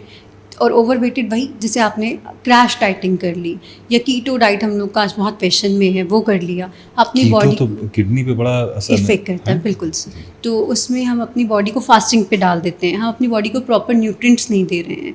और अगर मैं बात करूं आजकल पैकेजिंग फूड की, तो वो पीसीओडी को बहुत इफेक्ट करता है, जिसमें हमारा ओवरी सिस्ट होना शुरू हो जाता है, पीरियड साइकिल ब्रेक होता है, आपके फेशियल हेयर्स आने शुरू हो जाते हैं, स्किप होनी शुरू हो जाती हैं आपकी डेट्स। तो उस चीज़ को आप थोड़ा अवॉइड कीजिए। Flax seeds are very good for PCOD clients, तो वो आप ज़रूर इंक्लूड कीजिए अपनी डाइट में। थायराइड की बात करें तो स्ट्रेस लेवल जब बढ़ता है, हम गलत कोई मेडिसिन ले रहे हैं, स्टीरॉइड्स ले रहे हैं या क्रैश डाइटिंग कर रहे हैं, तो उस वजह से भी थायराइड ग्लैंड्स पे बहुत इफेक्ट पड़ता है। तो उसमें थायराइड में अगर हमें कुछ अवॉइड करना है तो right now we can avoid, जैसे गोभी हो गया, बंद गोभी हो गया, गाजर हो गया, वो थोड़ा सा हमें अवॉइड करना चाहिए। पीसीओडी वालों को कुछ एक लेवल पे हम कहते हैं कि आपका जो बेकरी आइटम्स हैं या जो आपका दही है, पनीर है, उसको थोड़ा सा किसी किसी क्लाइंट को अवॉइड करना चाहिए। UTI is a clear instruction कि या तो आप जो है हाइजीन नहीं रहते हैं, या आप डिहाइड्रेट रहते हैं, या फिर आपने अपना प्रॉपर टेक केयर नहीं किया है, तो आपको यूटीआई इन्फेक्शन होता है। तो वो तो आप जितना वाटर इनटेक लेंगे और जितना अपने आप को क्लीन रखेंगे, वो यूटीआई इन्फेक्शन आपको नहीं होगा। फास्टिंग की आपने बात करी और आजकल एक बड़ा फैड चला हुआ है फास्टिंग का। क्या हर कोई फास्टिंग कर सकता है? फास्टिंग मतलब कोई 12 आवर पे कर रहा है, कोई 16 आवर फास्टिंग कर रहा है। Is it recommended for everyone और इट शुड बी कस्टमाइज्ड? पहले आप चेकअप कराइए, डॉक्टर के पास जाइए, वो आपको बताएगा, तब आप करें, ऐसे इंटरनेट पे देख के ना करें। सर अगर मैं बात करूं कि इन्फ्लुएंसर्स के लिए, तो वो कहते हैं कि सबके लिए बिल्कुल ज़रूरी है फास्टिंग करना, जो कि एज अ डॉक्टर हम बिल्कुल रिकमेंड नहीं करते हैं। क्योंकि हमारे इंडिया में ना फैशन नहीं है कि हम 3 महीने या 6 मंथ्स में अपना बॉडी चेकअप कराएं। अब अगर सपोज़ मैं हूँ और मुझे नहीं पता मेरी बॉडी में क्या चल रहा है और मैं 16 आवर्स फास्टिंग पे चली गई और मेरी बॉडी का जो नेचर है वो है कि मुझे शुगर बढ़ता नहीं है, मेरा लो हो जाता है, तो it will give you very bad side effect कि आप फिटीक हो जाओगे, एकदम से बेहोश हो जाओगे, आपको पता ही नहीं चलेगा कि आपके साथ हुआ क्या। कई बार जैसे सपोज़ अगर मैं अपने पेरेंट्स के साथ रह रही हूँ और ये सिम्टम मुझे आता है, तो definitely they can take to me the hospital. जो यंग लड़कियाँ अकेले रह रही हैं और वो कर रही हैं, तो बेहोशी की हालत में आप उस चीज़ को ये लेकर चलो कि आपकी लाइफ को थ्रेटन कर रहे हो आपको नहीं पता कि आप बचोगे कि नहीं बचोगे। तो कभी भी कोई फास्टिंग करने से पहले या किसी भी तरीके का कोई सप्लीमेंट लेने से पहले अपने फिजिशियन से ज़रूर रिकमेंड करें, अपने बॉडी टेस्ट ज़रूर कराएं कि आपकी बॉडी में चल क्या रहा है, उसके अकॉर्डिंग किसी आप सर्टिफाइड न्यूट्रिशनिस्ट के पास जाकर उनसे रिकमेंडेशन लें। अगर फास्टिंग करना भी चाह रहे हैं, या आजकल फैशन है 1 मील अ डे, वो करना भी चाह रहे हैं, तो उनसे पूछ के आप करें। 1 मील अ डे मतलब is it doable for everyone? Not for everyone. Not for everyone. जैसे थायराइड के पेशेंट हैं, शुगर के पेशेंट स्पेशली नहीं हैं, कर सकते। वो बिल्कुल नहीं कर सकते। फास्टिंग भी थायराइड और शुगर के पेशेंट को नहीं बिल्कुल करना नहीं कर चाहिए। सकते, क्योंकि शुगर लो हो जाएगी आपकी। ओके, मतलब थायराइड वालों को भी नहीं, बिल्कुल नहीं करना चाहिए, उनका स्ट्रेस लेवल बढ़ेगा, थायराइड लेवल्स बढ़ने शुरू हो जाते हैं। जैसे मैं 8 बजे के बाद नहीं खाता हूँ, फिर एक तकरीबन 11-12 घंटे का गैप रहता है, 8 PM टू से 8 AM। हाँ जी, right, that is a normal That is thing. okay. हाँ, 8 साढ़े 8 is a very good thing कि हम उस टाइम तक अपना डिनर कर लेते जी। हैं। जो लोग थोड़ा सा अपनी लाइफस्टाइल को लेट शुरू करते हैं, उनके लिए मैक्सिमम हम कहते हैं 9 साढ़े 9 तक आप डिनर कर लो, इसके बाद। ओके, वेट लॉस में योगा और मेडिटेशन का क्या रोल है? सर बहुत बड़ा रोल है, इससे हम अपना स्ट्रेस लेवल डिक्रीज़ करते हैं। ओके, जितना भी हमें स्ट्रेस होता है वो हमारी बॉडी को कंट्रोल करता है योगा। जैसे कि हम सुबह उठ के परिणाम कर लें या सूर्य नमस्कार करें, तो उससे बॉडी के जितने भी हार्मफुल टॉक्सिक होते हैं वो रिलीज़ होते हैं और माइंड बहुत रिलैक्स होता है। तो योगा और मेडिटेशन तो एक नॉर्मल जो वेट लॉस का बंदा है उसे भी करना चाहिए, जो बिजनेसमैन है जिसका शेड्यूल बहुत बिजी है उसे भी अपने माइंड रिलैक्सिंग के लिए ज़रूर करना चाहिए। ओजेम्पिक, अब आप हैं और हम ओजेम्पिक की बात ना करें तो एक ओजेम्पिक और एक और ड्रग है आजकल जो बहुत, मैं नाम भूल रहा हूँ उसका, बी से कुछ तो नाम है। तो ये ओजेम्पिक बहुत फेमस है आजकल और बड़ी लोग ले रहे हैं और डिनाई कर रहे हैं कि नहीं ले रहे हैं। राइट। और जो ले रहे हैं और एक्सेप्ट कर रहे हैं और जो ले रहे हैं और डिनाई कर रहे हैं, कितना सेफ है ये? If you doing it only for weight loss, no it's not safe, it's totally wrong, क्योंकि ये जो मेडिसिन्स हैं ये आपकी डायबिटीज़ 2 वाले क्लाइंट्स के लिए है, जिनकी जैसे डायबिटीज़ एकदम से प्रोड्यूस हुआ लेकिन वो आपका रिवर्स हो सकता है। ये मेडिसिन्स उनके लिए आई थी ताकि आपकी डायबिटीज़ लेवल को हम कंट्रोल कर सकें। ये इंजेक्शन जैसे ही आप लगाते हो तो आपके ब्रेन को एक सिग्नल जाता है कि आपका ऑलरेडी एपेटाइट फुल है।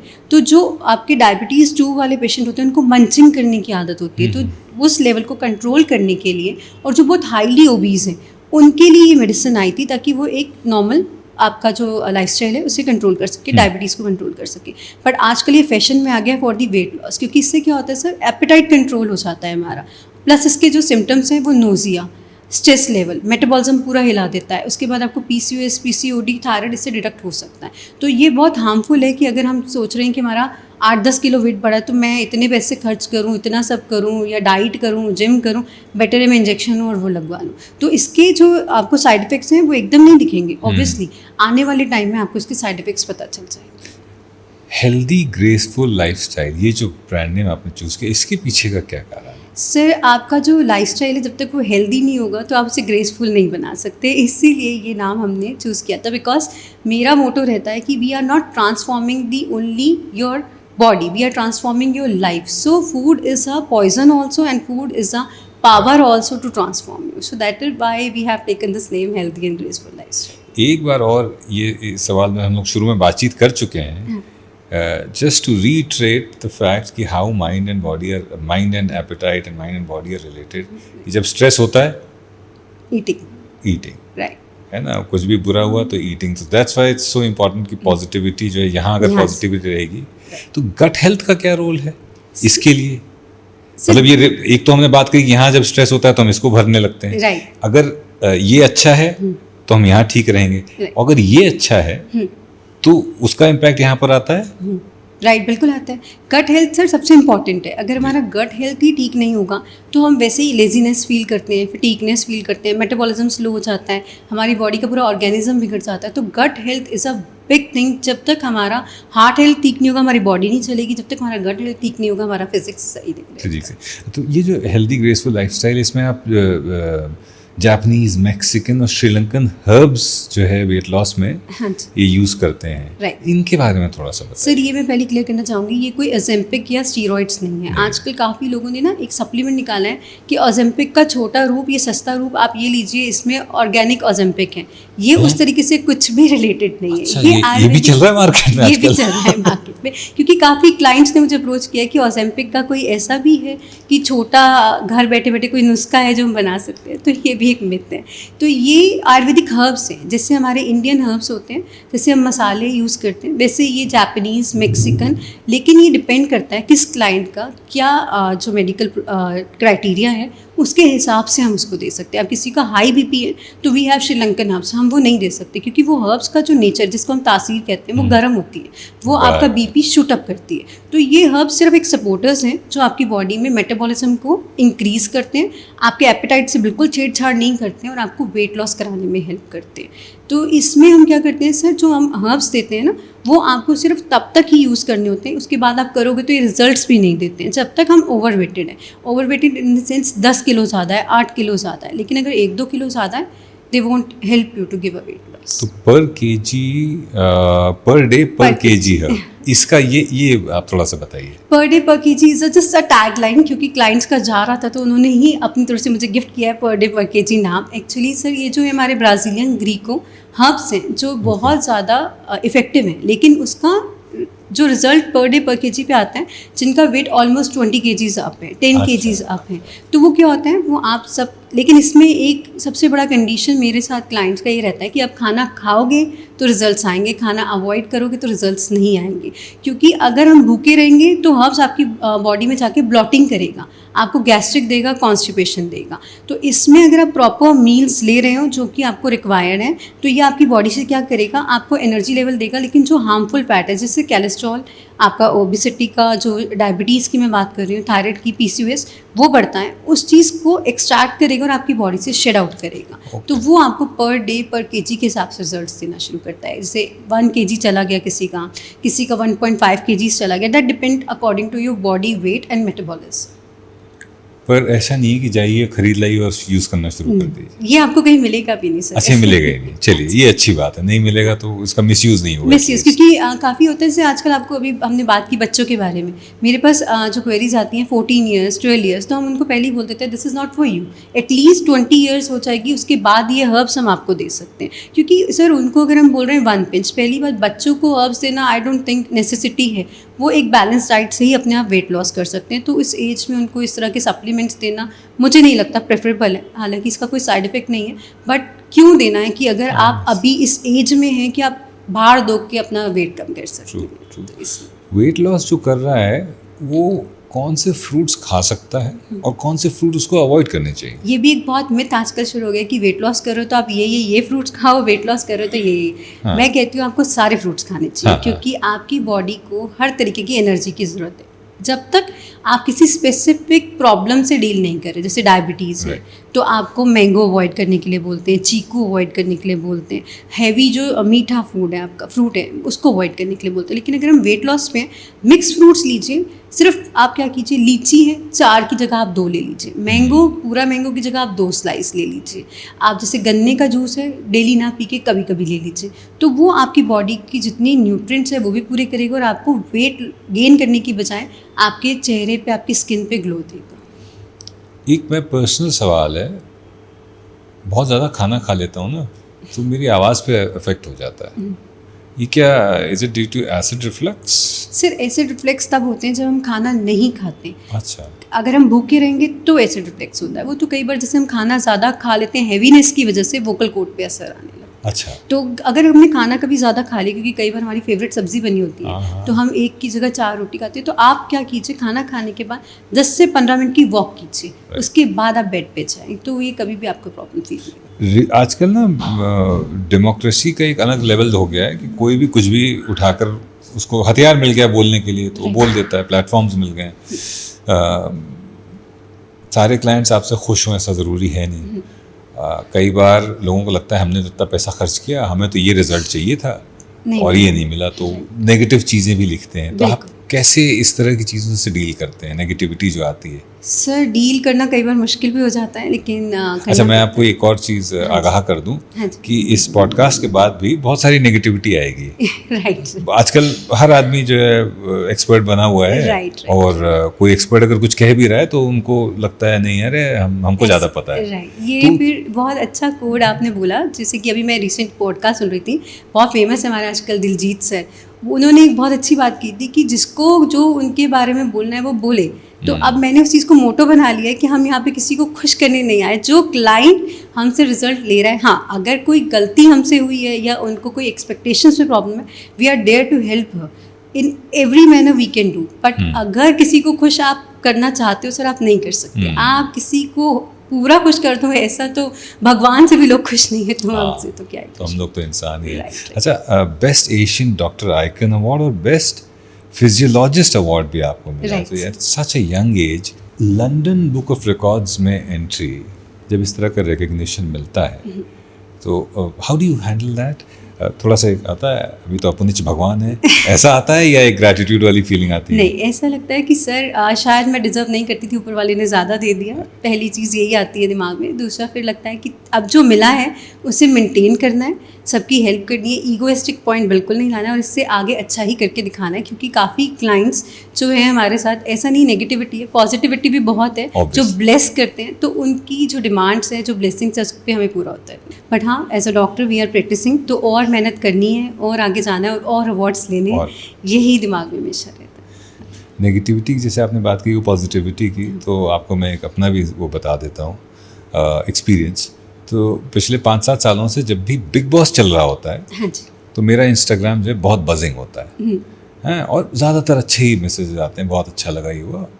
फिर कुछ कंटेस्टेंट्स एलिमिनेट होते हैं और फिर मुझे बहुत गालियाँ आने लगती हैं, मतलब फिर वो गालियाँ मुझ तक, मेरे माँ बाप तक, मेरे बच्चों तक, मेरे शुरू में बड़ा अफेक्ट होता था।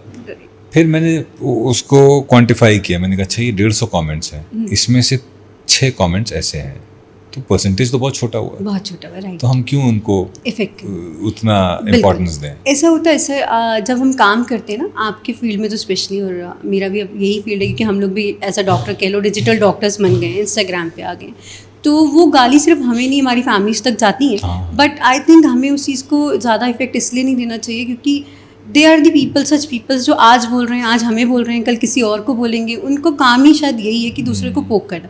बट जो हम अच्छा काम कर रहे हैं वो दुनिया देख रही है।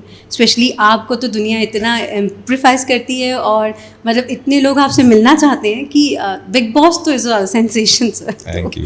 हार्ट अटैक एक बड़ी भारी समस्या हो गई है आज की तारीख में। यंगस्टर्स में हार्ट अटैक, राइट कैसे बचा जा सकता है? सर, सबसे पहले जो हम हार्ट अटैक की बात करते हैं यंगस्टर्स में, यंगस्टर्स का एक फ़ैशन हो गया है कि हम एक्सरसाइज कर रहे हैं तो हमें प्रोटीन लेना है। ये जो हमारे ट्रेनर ने कह दिया है that is the full and final. हमें उसके बाद ना पेरेंट्स की सुननी है ना डॉक्टर की सुननी है। तो वो चीज़ अगर हम ना करें और अगर एक्सेस में हम अपनी एक्सरसाइज को ना ज़्यादा इम्पोर्टेंस दें तो उस चीज़ से हम बच सकते हैं। सेकेंडली, जिम का मैंने जो है वो टॉपिक इसलिए लिया क्योंकि जिम जाना is not a bad thing, मैं गलत नहीं कर रही हूँ। पर जिम जाके मैं स्टीरॉइड्स ले रही हूँ क्योंकि मुझे 2 महीने के अंदर अंदर बॉडी बनानी है because of any target plans या कोई कंपटीशन की वजह से जो स्टीरॉइड्स लेकर हम बनाते हैं, that is a very bad thing कि वो हमारे ब्लड में जाके, क्योंकि इंजेक्शन आपके ब्लड में जा रहा है, वो आपके ब्लड के अंदर किस तरीके के हार्मोन्स या केमिकल प्रोड्यूस कर रहा है जिस वजह से आपको हार्ट अटैक आने के चांसेस हो जाते हैं।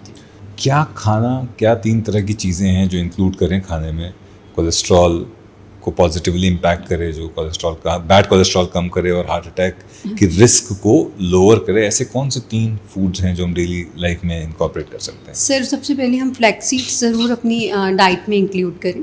प्लस हम कार्ब्स बहुत ज़्यादा अपनी डाइट में इंक्लूड करें। हम नीट एंड क्लीन जितना डाइट लेंगे, बिना रिफाइंड ऑयल्स के, बिना बेकरी आइटम्स के, बिना, अगर मैं बात करूँ, पाम ऑयल्स के, और जैसे हम मोमोज़ खाते हैं, पिज़्ज़ा खाते हैं, अगर इसको छोड़ देंगे और केक पेस्ट्रीज़ को अगर हम अवॉइड करेंगे तो हम कोलेस्ट्रॉल से बच सकते हैं। मैं ये नहीं कहूँगी कि आप परमानेंटली उसको डिक्रीज़ कर दीजिए, बट उसे रेगुलर बेसिस पे इनटेक करना बंद कर दीजिए। अब बेकरी आइटम की बात करिए। आजकल कुछ बेकरी आइटम ऐसे भी आ रहे हैं, बड़े सारे स्टार्टअप्स हैं जो कुकीज़ बेच रहे हैं, आमंड फ्लावर की कुकी बेच रहे हैं, मिलेट्स की कुकीज़ हैं, no sugar cookies, no added sugar cookies. Right.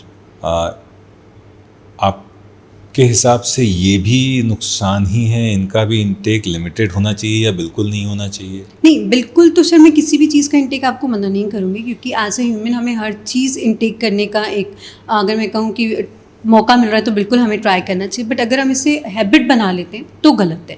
आप हर चीज़ को हैबिट नहीं बना सकते कि आप रेगुलर बेसिस पे वो कुकीज़ ले रहे हो, या जैसे रागी कुकी, मल्टीग्रेन कुकी जो भी आपने बात की, या जो आमंड्स वाली है, वो हम अगर रेगुलर बेसिस पे लेते हैं तो, क्योंकि कुकीज़ भी आप अगर घर पे भी बनाते हैं तो इसमें कुछ % फैट डलता ही डलता है, तो वो आपके कोलेस्ट्रॉल लेवल को इंक्रीज जब करता है। Twice a week, thrice a week अगर आप ले रहे हैं, that is not a harmful. ये आपने बड़ी कमाल की बात की, क्योंकि हेल्दी फूड के नाम पे कि हाँ भाई आमंड फ्लोर से बनी है, ये खाओ, खूब आराम से खाओ। कैंसर आज के दौर की एक ऐसी हकीकत है जो जिससे हम नहीं बच सकते हैं। बिल्कुल सर। तो कैसे बच सकते हैं? कैंसर आजकल आपने सुना होगा, ब्रेस्ट कैंसर भी बहुत विमेंस में फैल रहा है। तो कैंसर का सबसे पहला, अगर मैं अपनी फील्ड से बात करूँ तो स्ट्रेस और टेंशन नहीं लेना है। सेकेंडली, अगर हम बात करें एक फिजिशियन की नज़र से, तो छोटी सी छोटी भी बीमारी अगर हमारे शरीर में पल रही है और हम उसको इग्नोर कर रहे हैं तो वो आगे जाके बड़ा कैंसर का रूप ले सकती है।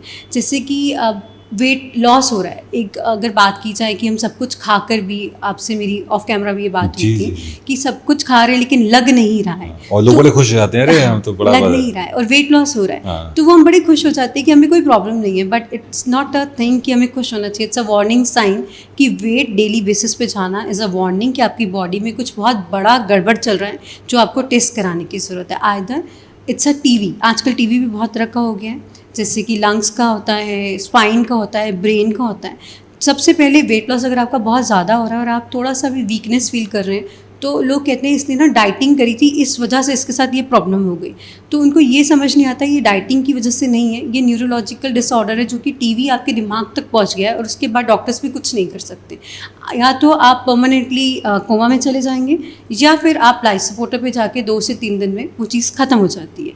तो बेटर है कि अगर आपको ऐसा लग रहा है कि आपके घर में कोई भी जिसका वेट रेगुलरली जा रहा है, उसे भूख नहीं लग रही है, वो सब कुछ खा रहा है तो भी उसको वेट नहीं बढ़ रहा है, तो इट्स अ साइन कि आपको डॉक्टर के पास जाके चेक कराना चाहिए। और अगर वो टीवी में कन्वर्ट नहीं आता है, क्योंकि सबसे पहला टेस्ट टीवी का होता है, फिर डॉक्टर आपको बोलते हैं कि आप पैट स्कैनिंग कराएं। PET scanning is a cancer test कि आपकी बॉडी में कहाँ पे क्या चीज़ पनप रही है, वो आपकी बिल्कुल क्लियर हो जाती हैं, तो उस चीज़ को हम उस तरीके से ट्रीट कर सकते हैं। तो इट्स अ वार्निंग साइन कि आप कोई भी बॉडी में छोटी भी अगर चीज़ हो रही है तो उसे इग्नोर मत कीजिए। अब मैं स्पेसिफिक पूछता हूँ आपसे, palm oil, artificial colours, junk food, plastic uses in containers, right और एक चीज़ जो बहुत इस्तेमाल हो रही है, सिल्वर फॉयल। राइट।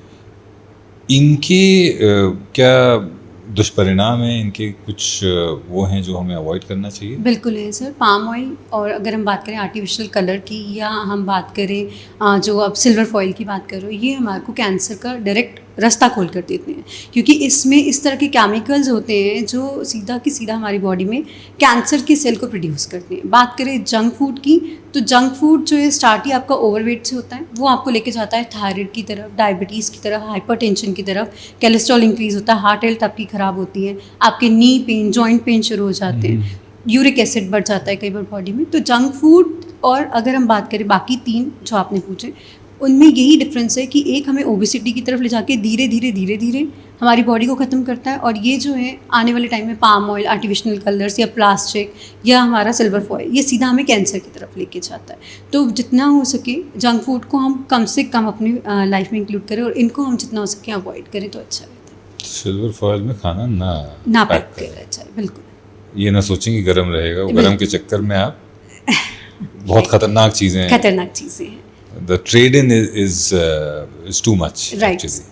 कैंसर की रिकवरी के टाइम पे जो पेशेंट्स रिकवर कर रहे हैं कैंसर से, उनको किस तरह का खाना खाना चाहिए? हाई फाइबर फूड उनको लेना चाहिए। डिपेंड करता है कौन से कैंसर से वो डील कर रहे हैं, उस हिसाब से उनको अपनी डाइट में हाई फाइबर, उनको अपनी डाइट में अगर मैं बात करूँ तो बिल्कुल जैसे हम होल ग्रेन बीट्स की बात करते हैं, ग्रेन्स हो गए, वो इंक्लूड करना चाहिए, लेग्यूम्स, दालें, सब्जियाँ, ये इंक्लूड करना चाहिए। अच्छी नींद की क्या इंपॉर्टेंस है वेट लॉस में? सर बहुत बड़ी इंपॉर्टेंस है। अगर हम वेट लॉस कर रहे हैं या हम किसी भी चीज़ से डील कर रहे हैं, जब तक स्लीप साइकिल अच्छा नहीं होगा हमारी बॉडी हमारे साथ नहीं देगी, क्योंकि अगर हमें नींद ही पूरी नहीं हुई है, हम ऑब्वियसली लेज़ी रहेंगे, काम करने का मन नहीं करेगा, हमारा दिमाग शांत नहीं रहेगा, तो हम किसी भी चीज़ में ध्यान नहीं लगा सकते। और वेट लॉस में अगर 8 घंटे की नींद पूरी नहीं है तो वेट लॉस आपका नहीं अच्छे तरीके से आप वेट लॉस कर सकते हैं। ये 8 घंटे एट अ स्ट्रेच ज़रूरी है, या अगर हम इसको 6 और 2 या 7 और 1 के 2-1 तो बिल्कुल गलत है, 6 से 7 फिर भी हम उसे ले जा सकते हैं। नहीं, जैसे हमने उसको ब्रेक कर दिया कि 6-7 घंटे रात में ले लिए और 1 घंटा कहीं बीच में नैप ले लिया, इट्स ऑल्सो फाइन। आजकल एंटी एजिंग एक बहुत बड़ा टॉपिक है लोगों के बीच में। लोग एज नहीं करना चाहते, पता नहीं क्यों, लेकिन उसके चक्कर में बड़ी सारी चीज़ें कर रहे हैं। राइट। कितनी हेल्दी हैं वो चीज़ें? सर अगर हम बात करें डर्मेटोलॉजिस्ट की भी, तो वो खुद से भी कहते हैं कि ये जो चीज़ें हैं आज आप ले रहे हो, लेकिन कल को ये कैंसर का रूप ले सकते हैं या आपको हार्ट अटैक दे सकते हैं, क्योंकि आजकल आपने देखा होगा एंटी एजिंग के ड्रिप्स आ गए हैं, ये इंजेक्शंस आ गए हैं। तो इंजेक्शंस और ड्रिप जो है वो सीधा हमारे ब्लड में जा रहे हैं, और ब्लड में जैसे मैं हमेशा बोलती हूँ केमिकल्स प्रोड्यूस हो रहे हैं या किसी तरह का हार्मोन प्रोड्यूस हो रहा है। वो आपको आज तो बहुत सुंदर बना रहे हैं, लेकिन आने वाले टाइम में वो आपको लिवर कैंसर, आपका ओवरी कैंसर, आपका ब्रेस्ट कैंसर या आपको कार्डियक अरेस्ट जो आता है, एकदम आप बिल्कुल फिट थे, रात को आप खाना खा के सोए और सुबह आप उठे ही नहीं, तो वो चीज़ें आपकी जो है इन सब एंटी एजिंग में स्टीरॉइड्स की वजह से हो रही हैं। तो जितना हो सके इसको अवॉइड कीजिए, बल्कि फ्रूट्स लीजिए, वो भी आपके एंटी एजिंग को कंट्रोल करने में हेल्प करता है।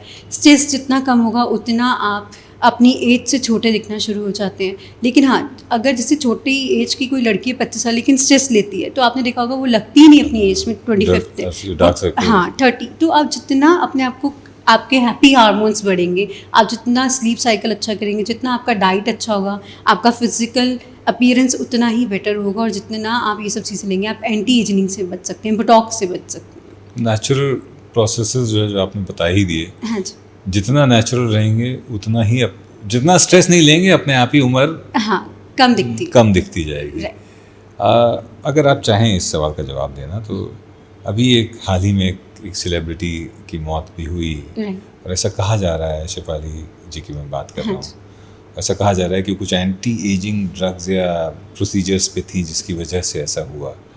क्या इतना खतरनाक फेटल हो सकता है? सर उनका अगर हम बात करें तो हमें नहीं पता कि उनका केस क्या था, तो हम उनकी जर्नल अगर एक बात में कहूँ, सुनने में आया था कि उन्होंने फास्टिंग किया हुआ था, उनके घर में कोई आई गेस ओकेजन था जिस वजह से फास्टिंग पे भी थे और बीपी एकदम शूट अप कर गया। ऑब्वियसली एंटी एजिंग से, अगर आप फास्टिंग पे हैं और आप एंटी एजिंग ले रहे हैं तो बीपी शूट अप करने का प्रॉब्लम हो सकता है, और हो सकता है कि उनकी बॉडी में ऐसा कोई प्रॉब्लम पहले से चल रही हो जो उनको पता ही ना हो और उसके चलते उन्होंने एंटी एजिंग लिया हो, जिस वजह से उनका जो है पल्स रेट एकदम डाउन हुआ और कार्डियक अरेस्ट आ गया। तो मैं ये नहीं कहूँगी हर चीज़ हार्मफुल होती है, बट अगर आप किसी भी चीज़ को ले रहे हैं, स्पेशली सप्लीमेंट्स या स्टीरॉयड, तो एक डॉक्टर से ज़रूर कंसल्ट करें। अब आते हैं एक और बड़ी इंपॉर्टेंट चीज़ जिसके बारे में लोग थोड़ा बात करने से कतराते हैं, हाँ जी, कि जो सेक्सुअल लाइफ है हाँ जी, उस डाइट का उस पर भी प्रभाव पड़ता है। हाँ जी। तो ये कितना सही है और किस तरह का खाना खाना चाहिए for a healthy sexual life? Sir definitely इस पर इफ़ेक्ट पड़ता है। अगर हम स्ट्रेस लेते हैं, अगर हम टेंशन ज़्यादा लेते हैं, हमारा अल्कोहल स्मोकिंग का कंजम्पशन बहुत ज़्यादा है, तो ऑब्वियसली आपकी सेक्सुअल लाइफ में जो इफ़ेक्ट पड़ता है। तो इसके लिए अगर हम बात करते हैं तो हमें वाटरमेलन हम कंज्यूम कर सकते हैं, हम एंटीऑक्सीडेंट ले सकते हैं, हम जितना हो सकता है गार्लिक लें, हम जितना एवोकाडो लेंगे वो आपके लिए अच्छा रहता है। और प्याज, onion is a very good thing for sexual life. Oh, अच्छा। ये चीज़ें इसमें बहुत इफेक्ट करती हैं। अल्कोहल क्या स्पर्म काउंट को अफेक्ट करता है? बिल्कुल, अगर हम रेगुलर बेसिस पे उसका इंटेक करते हैं। कुछ लोग होते हैं जो ड्रग्स कंडक्ट करते हैं, उसका भी बहुत ज़्यादा इफेक्ट करता है। अगर हम इसको अवॉइड करते हैं, तो जैसे हम जिम की बात कर रहे थे, जिम में जो हम प्रोटीन शेक्स लेते हैं या बॉडी बनाने के लिए स्टीरॉइड्स लेते हैं, that directly interfere in your steroids and in your sperm count. तो वहाँ पर आपको ऑलरेडी जो गायनिक होगा वो बोल देगा कि अगर आप इतना ले रहे हो तो in future you will definitely having a sign of getting sexual life effected. तो वो चीज़ें जितना हम आर्टिफिशियल जो भी हैं कम करेंगे, तो वो हमारी बॉडी को इफेक्ट करना और सेक्सुअल लाइफ को इफेक्ट करना बंद कर देगी। मेरे कुछ दोस्त हैं या कुछ जानने वाले हैं जो बहुत हैवी ड्रिंकर्स हैं, हाँ जी, और जो पेरेंटहुड की तरफ नहीं जा पा रहे, जिनकी Right. वाइज नहीं कंसीव कर पा रही, राइट।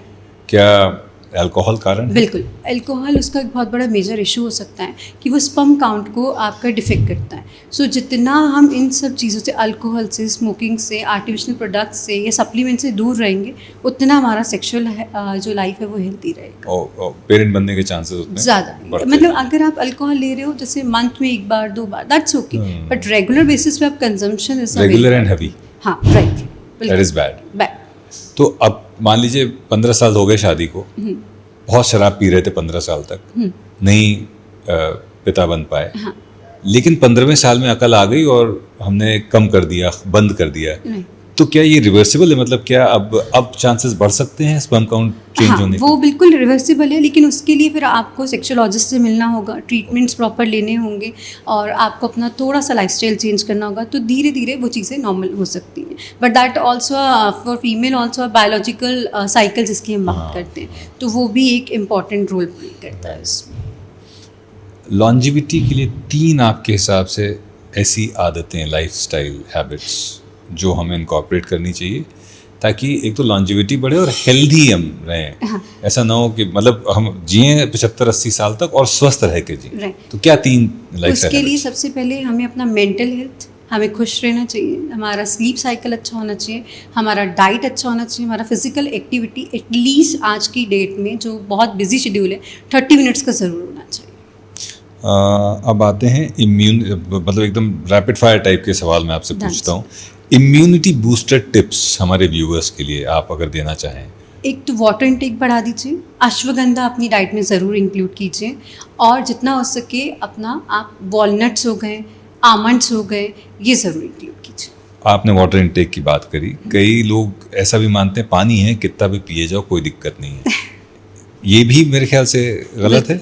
इसमें फिर अगर हम बात करें दोबारा से, तो वेट लॉस होने का चांसेस जो है वो कम हो जाता है, क्योंकि बॉडी में आपकी वाटर टेंशन बढ़ना शुरू हो जाता है। सो आपको ऐसा नहीं कि सिर्फ पानी पे ही जीना है, पानी इज़ ऑल्सो इम्पॉर्टेंट। हमारी बॉडी जो 70% वाटर से ही बनी होती है, तो आप अगर दिन में कम से कम 8 से 10 ग्लास, मैक्सिमम 12 ग्लास पानी ले रहे हो, that is sufficient for you. तो अगर हम आपसे पूछना चाहें कि मिनिमम और मैक्सिमम वाटर इनटेक क्या होना चाहिए, तो आपके हिसाब से minimum 6 glasses, maximum at least 12 glass. Litres में अगर बात करें, 2 litres. Minimum is 2 litres and नहीं, maximum is 2 litres. Maximum is 2 2 litres. Litres 2 litres is enough. That depends कि आपका मेटाबॉलिज्म कहाँ पे, क्योंकि अगर मैं ज़्यादा वाटर इनटेक भी कहूँगी तो वो फिर मैंने आपको बताया वाटर इनटेक आपकी बॉडी में बढ़ जाएगा, ब्लॉटिंग हो जाएगी, आपकी बॉडी में इन्फ्लेमेशंस बढ़ जाएंगे। तो ओह। इस वजह से ज़्यादा पानी भी, ये नहीं है कि पूरी जैसे वेट लॉस पे तो सिर्फ हम पानी पीते जाएं, कुछ स्पेशलिस्ट कहते हैं पानी पियो उससे भूख मर जाएगी। हमें भूख मारनी नहीं है, हमें पानी भी लेना है और हमें खाना भी खाना है, क्योंकि दोनों चीज़ें हमारे लिए इम्पोर्टेंट। तो अति की भली न बोलनी, अति की भली न चूक, बिल्कुल परफेक्ट वही है। तो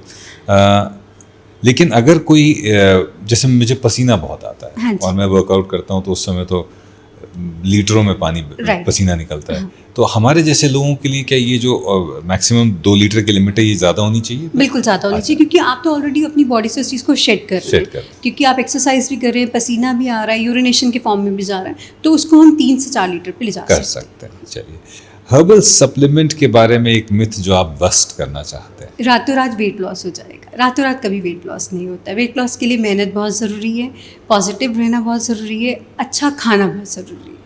क्या सारे हर्बल सप्लीमेंट्स हेल्दी ही होते हैं, उनका कोई साइड इफेक्ट नहीं होता है?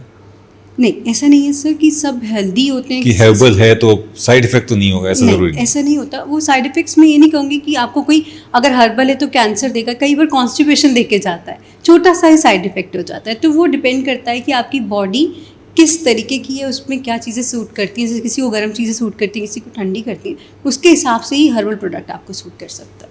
सप्लीमेंट्स को लेकर आपका क्या ओपिनियन है? सप्लीमेंट्स को हम ये नहीं कहेंगे कि पूरी तरीके से गलत हैं। सप्लीमेंट्स, अगर आपको किसी भी तरीके का सप्लीमेंट यूज़ करना है, either it's a small multi vitamin capsule, you must take advice from the doctor कि कितने महीने आपको उसको यूज़ करना है। क्योंकि अगर सपोज एक छोटा कैल्शियम की गोली है, आज मेरा कैल्शियम लेवल कम आया है, मैं उसको डॉक्टर ने बोला आप 2 महीने लीजिए, मैं कह रही हूँ नहीं यार मेरे को तो अच्छा लग रहा है, मैं 4 महीने लूँगी, तो वो आगे जाके आपके स्टोन में कन्वर्ट होना शुरू हो जाता है। अच्छा, हमारे जिम ट्रेनर्स जो हैं वो न्यूट्रिशनिस्ट भी बन गए हैं, राइट। वो हमें बड़ा सप्लीमेंट वगैरह, मतलब as an generally in general gym trainers are advising on supplements, protein, whey protein, कि साहब प्रोटीन इंटेक, क्या उनकी सलाह पे लेना चाहिए, या कोई भी इस तरह का चेंज अपनी डाइट में या सप्लीमेंट को लेकर वो बिना डॉक्टर के नहीं करना चाहिए? बिना डॉक्टर के नहीं करना चाहिए, बिना सर्टिफाइड किसी भी प्रोफेशनल के नहीं करना चाहिए। क्योंकि प्रोटीन, उन्होंने तो आपको बोल दिया कि प्रोटीन आपने लेना है, आप इसको इससे रिप्लेस कर दो। मील रिप्लेसमेंट्स आ गए हैं, वे प्रोटीन जैसे आपने ले लिया, अब उन्होंने तो आपको वे प्रोटीन बोल दिया। अब उसके बाद की जो आपकी बाद की डाइट है, उसमें आप कितना अपनी डाइट में प्रोटीन ले रहे हो वो हमें पता ही नहीं है। तो extra protein is also give a bad effect your height, क्योंकि वो आपकी जो आपका यूरिक एसिड है उसको इंक्रीज़ करता है, किडनी स्टोन्स बन जाते हैं उसमें, आपकी बॉडी में और तरीके के, जैसे अगर एक्स्ट्रा प्रोटीन है तो यूरिन में प्रोटीन सिक्रीट होना शुरू हो जाता है। तो जब भी कोई चीज़ हमने लेनी है वो हमेशा डॉक्टर से या किसी सर्टिफाइड प्रोफेशनल से पूछ के ही कंज्यूम करनी है, क्योंकि बॉडी हमारी है, सामने वाला सजेस्ट कर सकता है, लेकिन अपनी बॉडी के साथ अगर हम आज गलत करेंगे तो अभी नहीं तो लॉन्ग टर्म में साइड इफेक्ट्स हमें ही झेलने पड़ेंगे। पेरेंट्स के लिए क्या टिप है टू रिड्यूस स्क्रीन टाइम और शुगर इनटेक, जो बच्चों में शुगर्स जा रहे हैं अलग अलग फॉर्म्स में, राइट, कोई ज़रूरी नहीं डायरेक्ट शुगर, आजकल बड़े सारे तरीकों से जा रहे हैं, राइट। और स्क्रीन टाइम बड़ा बढ़ रहा है, तो कैसे शुगर को अगर हम बात करें तो सर उसे हम फ्रूट से रिप्लेस कर सकते हैं। जैसे मैंगोज़ हैं, ग्रेप्स हैं, आप स्मूदीज़ दे दो, शेक्स दे दो, उसमें आप जैगरी पाउडर या हनी का कंजम्पशन ज़्यादा तो उस चीज़ को हम रिप्लेस कर सकते हैं। स्क्रीन टाइम की अगर हम बात करें तो जैसे हमने पहले बात किया था, आप बच्चों के साथ टाइम स्पेंड करना शुरू कीजिए। उन्हें पिकनिक, जो बहुत पुराने टाइम पे होता था, हम लोग जाते थे, जैसे हमारे दिल्ली में इंडिया गेट पे पिकनिक्स होते थे, या चिल्ड्रंस पार्क में आप उन्हें लेके जा रहे हैं, ज़ू लेके जा रहे हैं, तो वो आप बच्चों के साथ करना शुरू कीजिए। आप उन्हें छोटे, जैसे कोई अगर फीमेल है, जैसे मेरी डॉटर है या आपकी कोई डॉटर है, तो उसके साथ अगर आप किचन में थोड़ा बहुत काम कराना शुरू करें कि मैं तुम्हें आज ये बनाना सिखाती हूँ, तो वो बच्चों के साथ एक हैप्पी बॉन्डिंग शुरू हो जाता है, तो वो स्क्रीन टाइम को कम करने में हेल्प करेगी। ये हमारी वाइफ बहुत करती हैं, बेकिंग वगैरह करती हैं, तो दोनों बच्चों को इन्वॉल्व करती हैं, वो पानी पूरी बनाती हैं तो इन्वॉल्व करती हैं, बड़ा खुश होते हैं। रियली वेरी गुड सर, क्योंकि वो बॉन्डिंग एक मम्मा और बच्चे में होना बहुत ज़रूरी है, और दोनों, मतलब बेटा भी और बेटी भी, दोनों मिलकर उनको बिल्कुल होना चाहिए। एक अंडररेटेड फूड जो दिमाग के लिए बड़ा अच्छा है, walnuts are the best supplement for your brain health के लिए। आप दिन में कम से कम 2 से 3 वॉलनट ले सकते हैं। हाँ जी। जिनका थायराइड थोड़ा हिला हुआ है, उनके लिए नट्स का आप इंटेक आपके हिसाब से क्या? उनके लिए सबसे अच्छा अगर मैं बात करूं तो पिस्ता बहुत अच्छा रहता है थायराइड क्लाइंट्स के लिए। पिस्ता आपको ज़रूर इंक्लूड करना चाहिए। आमंड्स क्या अवॉइड करने चाहिए? आमंड्स नहीं, अवॉइड नहीं करना चाहिए। जैसे बाकी क्लाइंट्स 4 ले रहे हैं, आप 2 ले लीजिए, कम मॉडरेशन में। हाँ।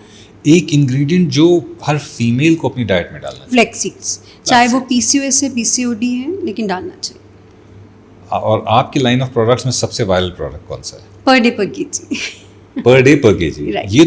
ये मैं एक्चुअली बात करते हुए इतना फैसिनेट हो गया हूँ कि अगर आप कोई सैंपल नहीं है तो मैं लेके जाऊँगा, नहीं तो मैं ऑनलाइन ऑर्डर करने वाला हूँ। बिल्कुल नहीं, मैं बिल्कुल आपको कोरियर करवाऊंगी। पर डे पर KG is a simple thing.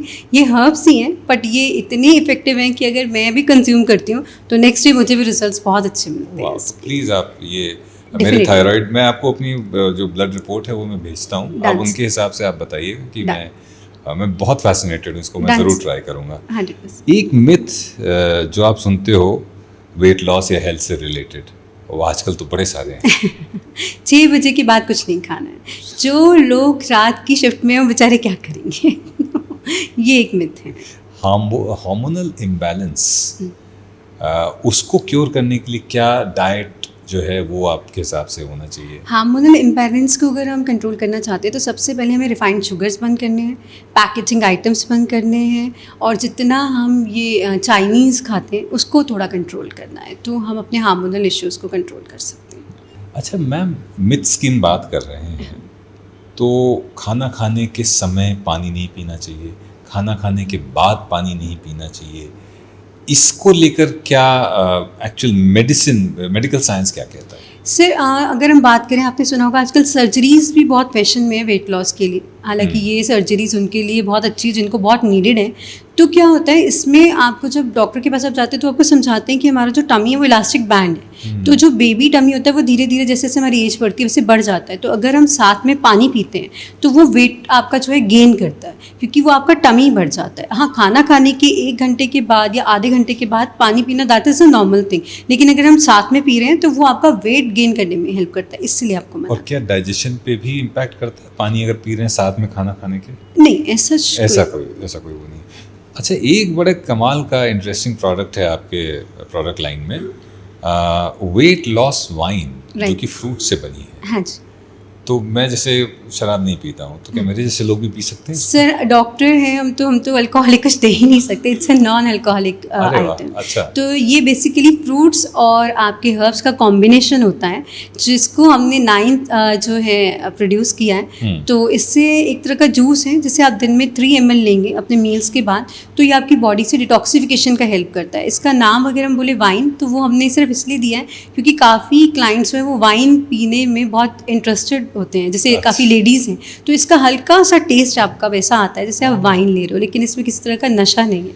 तो this is a very good thing. जो वाइन लेना चाहता है वो हेल्दी वाइन लेके वेट लॉस कर सकता है। नाइट क्रीम कोरियन जेल, ये आपने कॉस्मेटिक लाइन लॉन्च किया है, तो इसका यूएसपी क्या है जो इसको यूनिक बनाता है? What exactly is this? ये सर सबसे बड़ी बात, ये जो क्रीम्स हैं ये केमिकल फ्री हैं। ये आपके बनते हैं अरेबिक हर्ब्स के साथ। जो अगर जेल को हम यूज़ करते हैं तो 3 से 4 दिन में आपको रिजल्ट दिखाता है। जिनको एक्ने का प्रॉब्लम होता है या डार्क सर्कल्स हैं वो ख़त्म हो जाते हैं, और आपकी डेड स्किन रिमूव होकर आपकी न्यू स्किन जो है वो सामने आने लगती है। तो ग्लो आपको बहुत अच्छा मिलता है। अच्छा, तो ये भी प्रोडक्ट वाइन और ये और वो जो है ये मुझे ट्राई करना है। डन। मेंटल हेल्थ किस तरह से इम्पैक्ट करती है वेट लॉस को, ये हमने जाना। तो मेंटल हेल्थ या पॉजिटिविटी दिमाग में बढ़ाने के लिए what are the kind of foods that you recommend? Sir अगर हम बात करें मेंटल हेल्थ की और पॉजिटिविटी की, तो जो फूड आइटम्स हैं वो अगर हम हाई फाइबर लेते हैं, होल ग्रेन वीट्स लेते हैं, जैसे आटा है, ज्वार है, बाजरा है, तो ये बड़ा अच्छा इम्पैक्ट देता है हमारे मेंटल हेल्थ को इंक्रीज अप करने में और हमारे वेट लॉस करने में। तो ये दोनों चीज़ों का कॉम्बिनेशन साथ में चलेगा। जैसे हमने पहली बात की, अगर हम पॉजिटिव रहेंगे तो हम लाइफ में कुछ भी अचीव कर सकते हैं। Either it's a weight loss, कोई हमारी लाइफ की जर्नी है, कोई हमारा प्रोफेशनल लेवल पे कोई जॉब है, उसे हम ले सकते हैं। लेकिन अगर हम पहले से ही सोच लेंगे कि ये नहीं होगा, क्योंकि काफ़ी क्लाइंट्स बोलते हैं मैम अगर मैंने प्लान लिया और मेरा रिजल्ट नहीं आया तो हम ये बोलते हैं नहीं आया तो आपने सोच लिया, अगर जितना हमने कमिट किया उससे ज़्यादा आया तो। और 90% केसेस में ऐसा होता है अगर हम पॉजिटिव रहते हैं, खाना अच्छा खाते, से मैंने बताया होल ग्रेन वीट्स हो गए, आपका हाई फाइबर फूड हो गया, या अगर जैसे हम चपाती अपनी डाइट में इंक्लूड करते हैं, डार्क चॉकलेट कई बार हम ले लेते हैं, तो उससे हमारे रिजल्ट्स अच्छे आते हैं और मेंटल पीस हमें बहुत अच्छा मिलता है। अच्छा, आपने ग्रेन्स की बात करी, ग्रेन से जुड़ा हुआ एक सवाल था मेरा।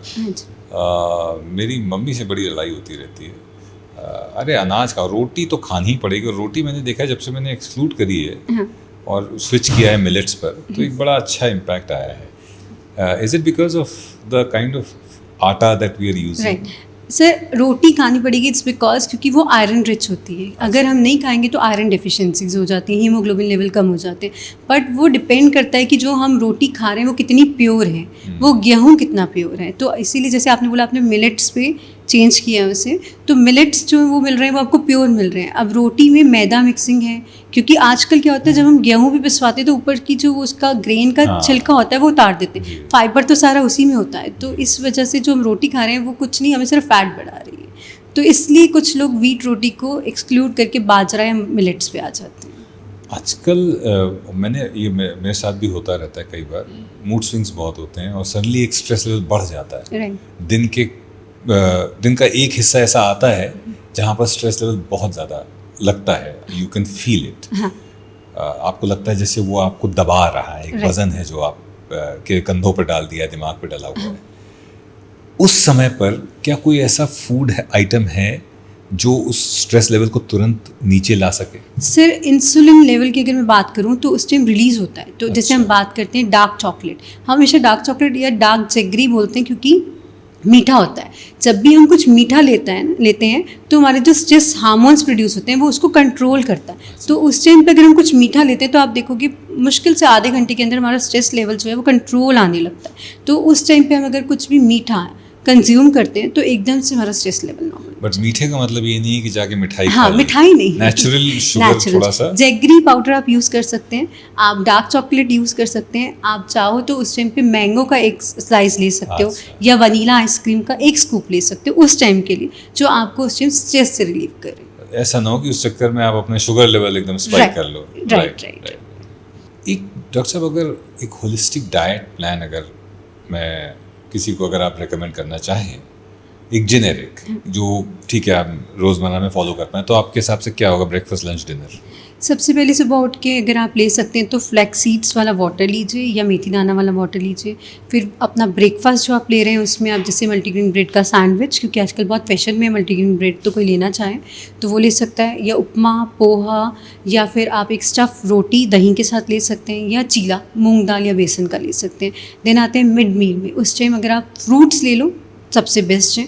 फिर लंच में या तो आप दाल या सब्ज़ी, रोटी या फिर चावल, साथ में सैलेड।